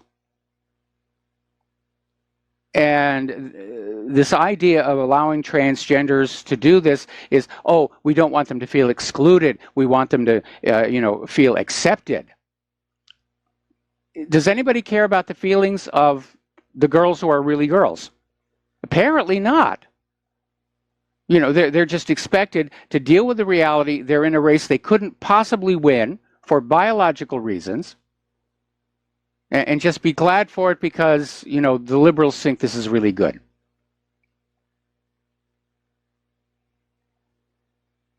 It really is absurd. Okay, let's talk about the volcanoes, plural now. Kilauea is still erupting. They had 2 ash ejections earlier this morning. They still don't know when this might slow down or end. They're saying it could be weeks, it could even be years. But that part of the Big Island is now a no-go zone. And it's a mess. 600 houses have been destroyed. Lava is now moving in on that Puna geothermal venture. It's expected that that will soon go up. It's covered by insurance for volcanoes, so they'll be able to rebuild it and get that back online for the electricity. And then we have the Fuego volcano in Guatemala, which is really bad. And both Kilauea and Guatemala have been much larger eruptions than would normally be expected. And now yellow alerts have been issued for Mexico's Mount Popocatépetl, say that 3 times fast, and Alaska's Great Sitkin volcano. Now, like Fuego, these volcanoes sit on the Ring of Fire. And a lot of people are wondering if the Ring of Fire is waking up. Now, one thing that has been noticed is that following the monster quake in Japan that resulted in the Fukushima disaster, that seismicity has been increasing along the edges of the Ring of Fire. And it started from Japan, moving north and south. Then it was going across the Arctic sections. And it's like the entire Pacific plate has been readjusting a little bit. And yes, it could trigger quakes and volcanic eruptions. Over in northern England, they had a 3.9 magnitude earthquake, which is not too bad. You know, it's spilled a little tea and rattled the beds. But it's the first quake they've had in 10 years. So a lot of people are wondering about that one as well. So let's talk about human-caused global warming. Snow has returned to the Pacific Northwest. They have snow on the peaks there. One of our listeners sent in a photo from their home showing new snow on the mountain peaks there as well. And it does look like all those global warming hysterics were wrong. They're still out there trying to sell the idea that you need to pay carbon taxes. But there were a couple of monster blizzards up in Newfoundland. All right, let's take some phone calls here. Dave in Missouri, aloha. Welcome to the show. What's on your mind? Well, aloha, Mike. I hope you all had a blessed weekend. I certainly did. Thank you. Did you successfully pull off your roadie gig for church yesterday? Yes, I did. Now, what does that consist of? What kind of equipment do you move? There isn't much to move. It's just basically for Claire's Choir, I maintain a website where they can self-teach themselves the music, and I'll make backing tracks for some of the music that they do, and I also got drafted as a singer. So that's basically what it is. The equipment is basically, you know, a laptop. Yeah, whatever honeydew is next. I get it. I mean, that's our job. Right? Happy wife, happy life.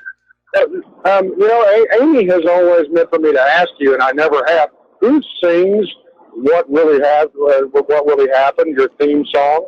Who sings that? That's Thania Crone, and that's from her album Kaleidoscope. And she did find inspiration for that song at my website, and graciously gave me permission to have that music as a bumper. Well, it's wondered. We always were curious whether or not that was Claire, and you might just mention, I don't know that she would ever consider such a thing, but, you know, we would probably really all enjoy a song from her some Friday afternoon. We have to listen to you all week long. My word seems like the least we could get, you know. Well, Claire writes... I'm going to get back. I'm going to get back to it, man. Yeah, you know, I have to agree with Joe. I can't remember what city he was from. It sounded like he worked on a boat. Right. Yeah, man. Okay, so you can't have it both ways, you know. Oh, so we're upset that the Rothschild stooges, Merkel, who destroyed Germany, Trudeau, come on, even Canada's embarrassed by him. I mean, these people are so in the bank. So we're upset. Oh, we're being isolated. Man, we have really seen no negative, lasting, real, calculable implication from Trump's pro-nationalist trade policy yet. So what I want to encourage, and we all know we need to be self-sufficient if we're going to have a future. We can't just sell made in China to each other, let the Walton billionaires and Bezos make the money as they export it to communist China and think we're going to ever build a successful, vital economy. So we have to create demand that Americans have to get up off the Big Mac butt and be a part of producing what we need to consume. We might as well get on our knees and surrender to globalism. So, you know, of course, CNN, we're not going to do that. Okay, Dave, I got to put you on hold. Got to take a break for commercials, and we'll be right back. And aloha, America. Welcome back to the show here. We're talking with Dave in Missouri, and my concerns about a trade war, and I agree with you. We do have to become self-reliant, at least on our key critical industries and supplies. My concern was that our manufacturing infrastructure and our economy are not resilient enough at this time to pull it off. And a lot of analysts have come on out and said that our debt is a major impediment that makes it very difficult to survive a trade war. But again, the reason people were caught off guard by Trump's comment about Russia, it was coming hard on the heels of these very hostile economic moves and provocations against Russia. You said, when you heard him say that, your reaction was just as mine and so many others, like it's about time. We have a man willing to stand up in the face of all this adversity, blatant lies. Who are these people? What is their agenda? Of course, they want to separate the nationalist states. They want to drive us further into the hand of the Rothschild bankster cartel.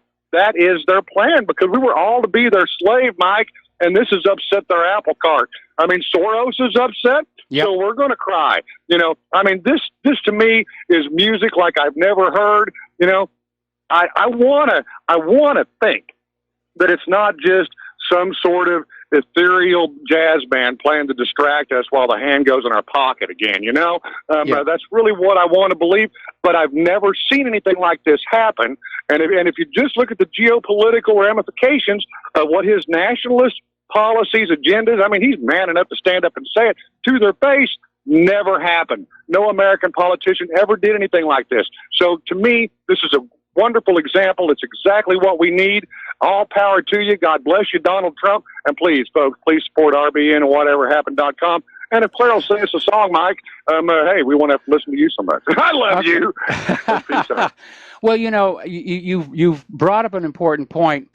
I've been asking, why is the deep state still trying to bring Donald Trump down when he's been giving them almost everything they want? But the one thing he's not giving them that they want is to take the United States along toward that new world order. And that may be the entire motive while they're still trying to get rid of him. And I know there's a lot of people who think a one world government is a great idea. But as you say, it's to permanently trap the human population into debt slavery to a global private central bank. And that is definitely a major reason for this huge push by Soros and his ilk. Anyway, Dave, we're going to let you go. Thank you very much. And we're going to switch over to Francis in North Carolina. Aloha, Francis. Welcome to the show. What's on your mind? Hello, aloha to you both. Aloha. Well, I have to agree with this. Hey, I have to agree with the sentiment about Claire doing a song on the air and all that, because that would take the cake. Secondly, the reason why I was calling is that regarding the sprinter, runner, whatever, was this dude on hormones at least, let alone having his surgery done? I don't know. The story didn't go into depths on that, but even if he was, the reality is that a man who wants to become a woman, after the hormones and after the surgery and everything, he's still biologically male, and he's got that added muscle mass and that the added height. That I got. Yeah. But then again, there's some that are female bodybuilders, and they can do the same thing for that matter. But the problem is that if he still has a penis, let alone the testicles, then he shouldn't have been allowed. I don't care if he claimed that he was Queen Madonna of Sicily, Italy, or whatever. I don't care. If he still has a penis, then he should not have been allowed to participate with the gals that were in that sprinting team, period. Well, I mean, that's just... I disagree. Like I said, even if he's had the surgery and the hormone treatments and everything, he still should not be allowed to compete against real biological girls. It's simply not fair to those girls. Well, genetically, you have a point there, unless something genetically is fluky going on with him. But yes, I would have to agree on the outset of that. Yes, but it seems like there's such a gray area with this whole transgenderism, transsexualism, or whatever have you. It's absolutely ridiculous, and quite frankly, it actually makes you want to question, even when people are born with both sexes, for that matter, how they deal with life. But I don't know. It's just getting absurd. It causes me to, whenever I am at the store and I'll watch someone going into the restaurant, I'm like, okay, and do they know which store they're going in? So, but anyway, enough out of me. Have a great one. Later. All right, thanks an awful lot, and we're going to let you go here, and we've got another caller, but I'm going to wait till after the commercial on that one. But again, the idea that there is this infinite number of genders and identities is a liberal invention. And I understand that gays really do have a genetic predisposition of being in the wrong body and so forth. But a lot of this stuff is just made up for political gain. And the liberals have been playing with this because they don't really have a platform ordinary people can identify with anymore. So they're just going out to this stuff. All right, we're going to take another break for commercials. Back with another call after these few words. And aloha, America. Welcome back to our show. We're going to go back to the phones here. Mark in North Carolina. Aloha. Welcome to the show. What's on your mind? Mark, are you there? Oh, hi. You hear me now? I hear you now. Okay, good. Well, I want to just ask you a couple of questions. One about Russia and the situation there, and the other is about what you said about Robin Williams and that, what's that French guy's name that committed suicide there? Chef? You mean Anthony Bourdain? Who's not French. Yeah. Oh, I thought he was French. I thought he was French. No, he was in France filming his show, yes. Oh, okay. But anyway, what you say he strangled, what do you say? They put the rope around their neck and then masturbate? And that's how they kill themselves? Well, they didn't intend to kill themselves, but unfortunately, this is a very, very dangerous practice. And in fact, if you go over to whatreallyhappened.com, there's an article where there's a list of very famous people who died this way. And one of the best well-known, most recently, was actor David Carradine. Yeah, it's a very, very dangerous thing to do. I mean, I'm not surprised. I mean, put a rope around your neck, geez. But anyway, the other thing is go ahead. about Russia.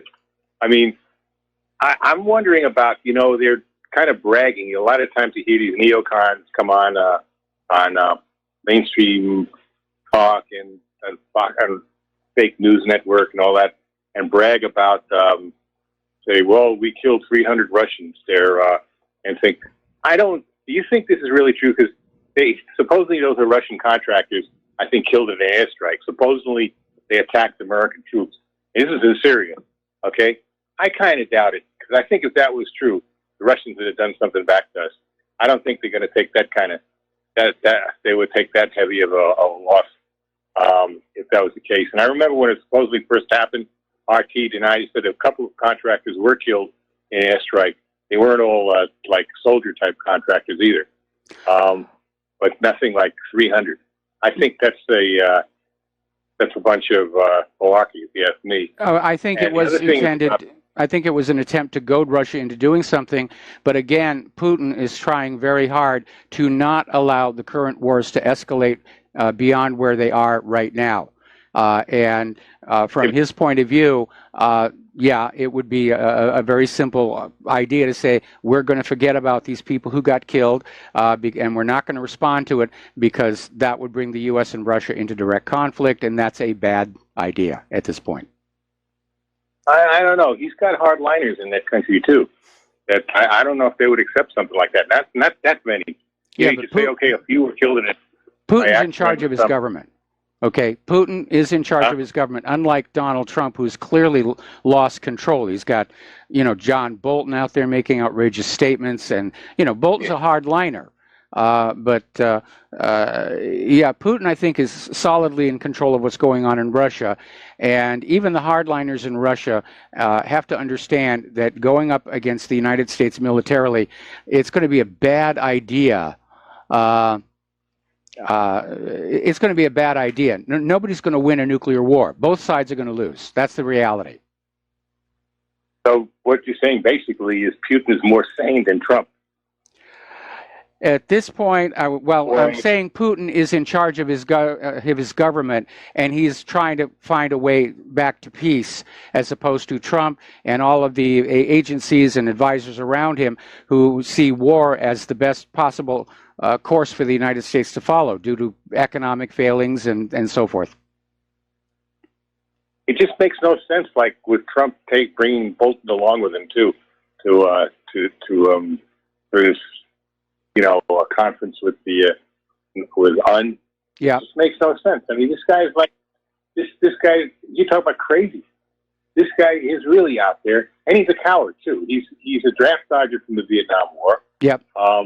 And now he wants to, put other troops in danger doing stuff that he refused to do. I mean, this is crazy. It makes absolutely no sense. Why he would put Bolton in there in the first place? Well, he may be. He's got he may be wanting to keep. Okay, hang on a second. Okay, Trump may feel, first of all, Bolton, good or bad, is the national security advisor, but it may be that Trump wants to keep Bolton close and basically to keep an eye on him. Because if he leaves him behind, then Bolton gets to be interviewed all over the media, once again mouthing off about the Libyan approach to North Korea. So whether Bolton will actually be in the negotiating table or whether Trump will even allow him to speak remains to be seen. But Trump does need to learn a lesson from Putin, and he needs to basically get back in control of the administration, because at this point it doesn't look to me like he is. I mean, it makes absolutely no sense to put Bolton in there in the first place. I mean, to make him national security advisor. The man is dangerous, and he's a criminal too. He's a war criminal. He was partly responsible for the Iraq War. Yes. He may be responsible for 9/11, or at least partly responsible. Maybe involved because he's one of the chief people of APAC, not APAC. What do you call it again? The Project for the New American Century. Yeah, Project for the New American Century. Well, my understanding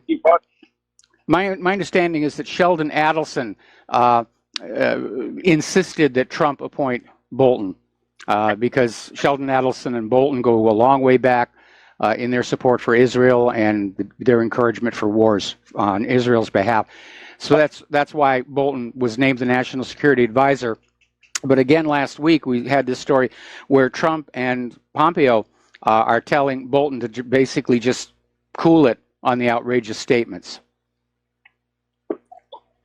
You know, Mike, the thing is this, as far as Adelson goes, if Trump can tell these European leaders where to go, he can tell Adelson where to go.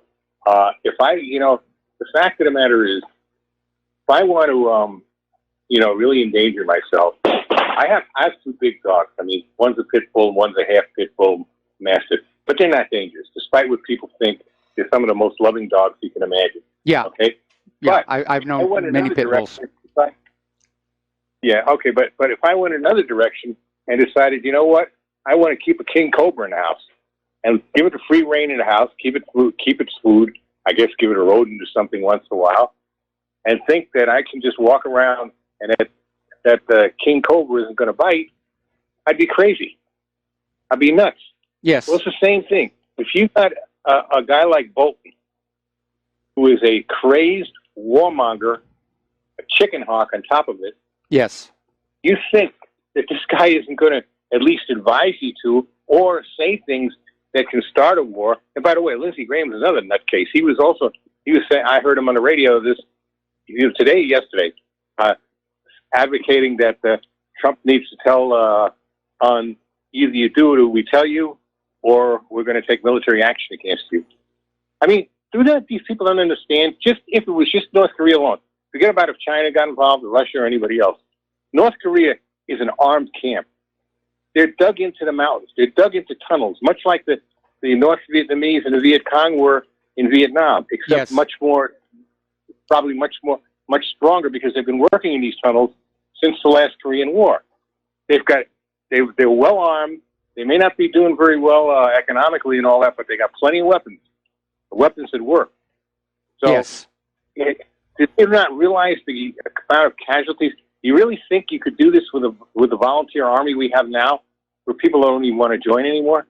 Don't they realize they'd have to have a draft? Don't they understand the consequences? I told you that before, but with the consequences if we have a draft in this country, I think this country would be torn apart. I think it'd be worse. It would make the 9/11, not 9/11, the Vietnam draft riots and stuff like that and protests look like a Sunday school picnic. I remember those. I think I remember them too. The millennials, and the what do you call them again? The Generation Z. They go crazy. They go crazy. They're much more informed than we were when we were a kid. Okay, because of the internet. Because that's all they got. They don't get their news from Fox, the fake news networks. They get it right from the net. All kinds of different websites, including yours, by the way. Yes. All right. They're not going to buy that. They're not going to stand for that. In Vietnam, people still went for if we don't fight them there, we'll fight them here. You know, they try to use that nonsense now. It don't work. No. The Iranians are not going to invade this, neither the North Koreans.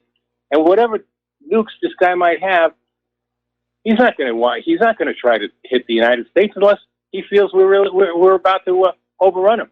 That's exactly right. That's the only reason to have nuclear weapons is as a deterrent.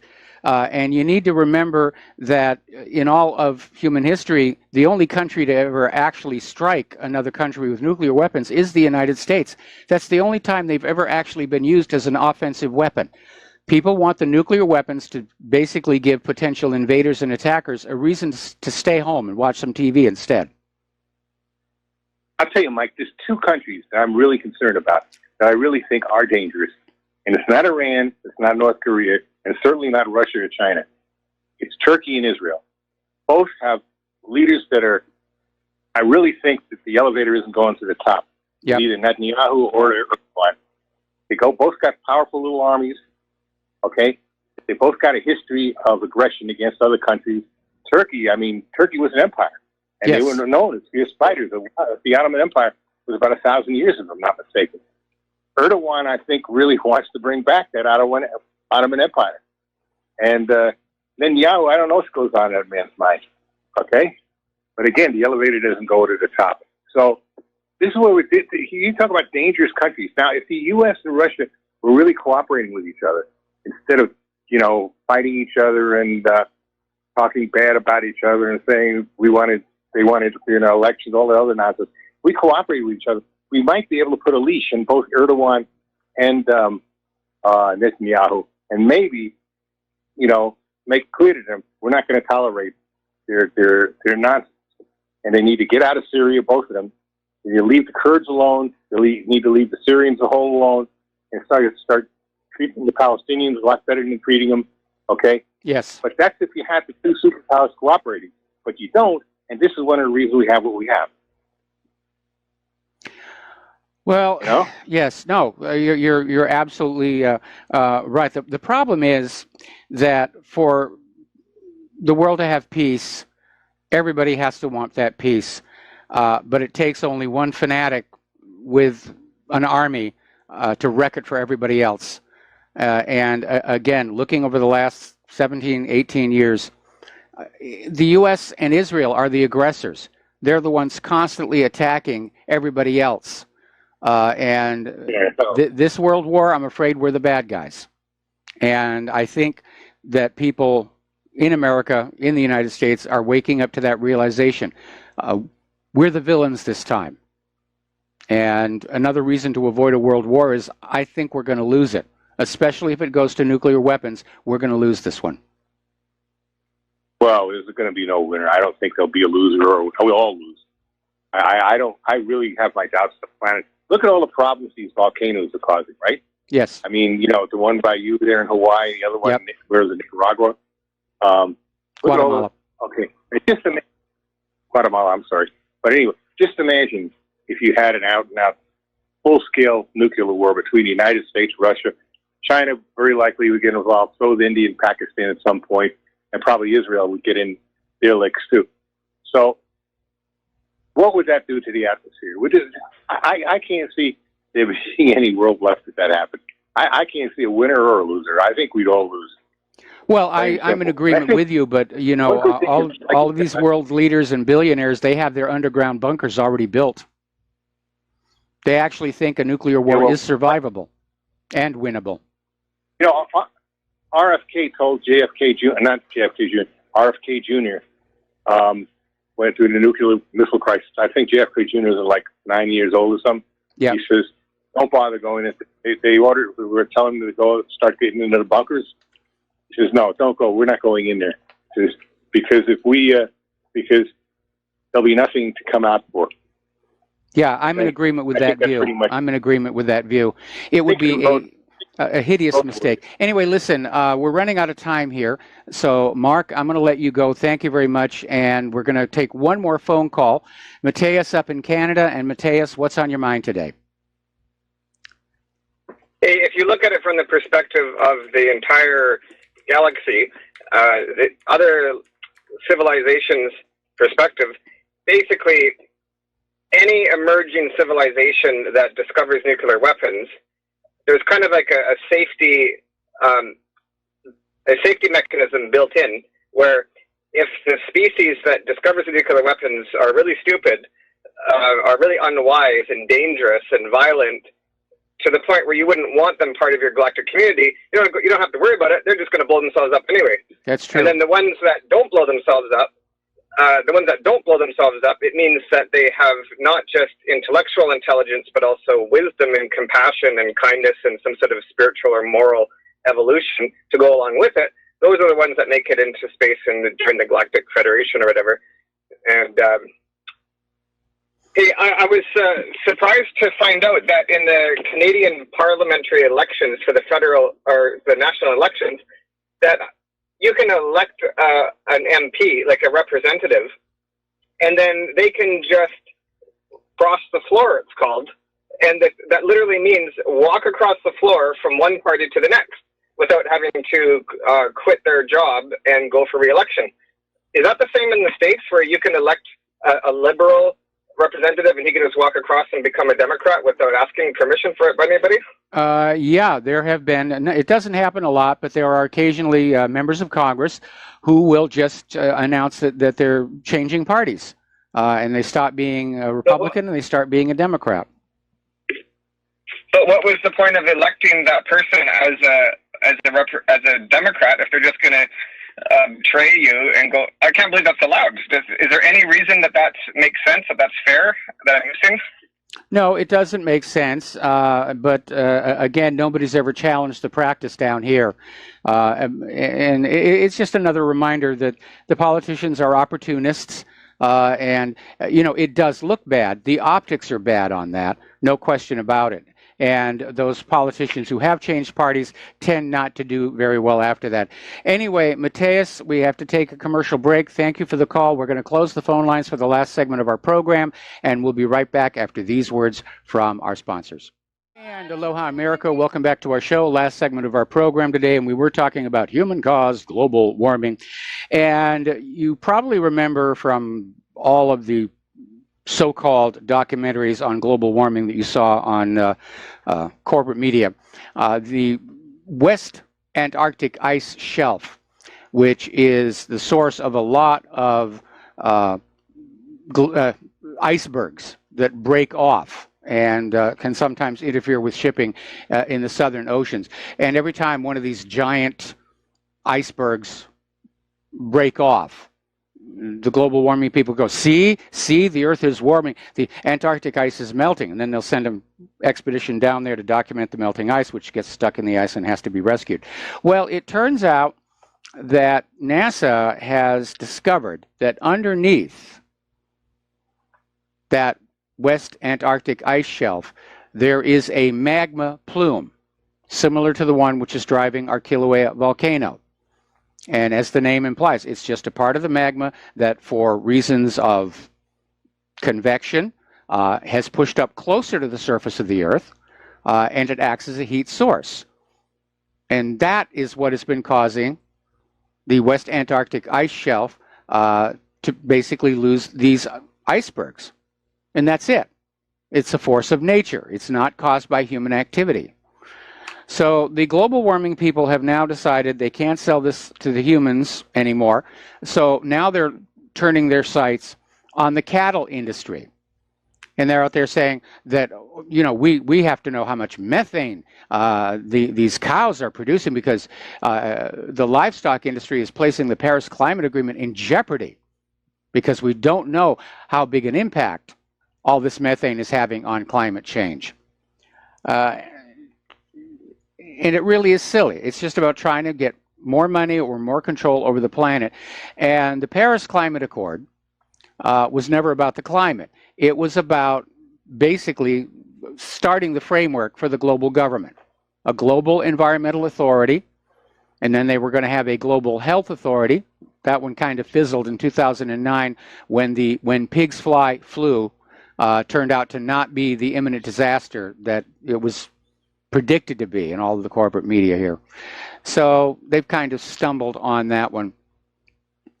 Facebook is hiring news credibility specialists to identify websites that need to be censored, which is why I don't use Facebook anymore. Anybody who wants to hear my opinion on things, you come right on over here to Republic Broadcasting and whatreallyhappened.com. And story coming out of 12160, propaganda machine Google manipulates your search results by burying info that, quote, contradicts well-established fact, end quote.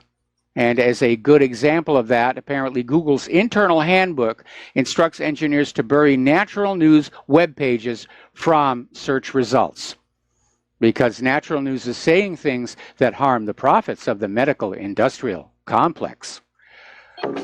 Okay, there's the music. Time for me to get on out of here. Stay tuned for John Stadmiller. He's back, tanned, rested, and ready, and I'm sure he's got a lot of interesting things to share with you. Please take what you learn here at Republic Broadcasting and whatreallyhappened.com. Share it with everyone that you know. Email or face-to-face. Stay off of social media. It's a complete waste of time these days. We'll be back tomorrow. Aloha, America.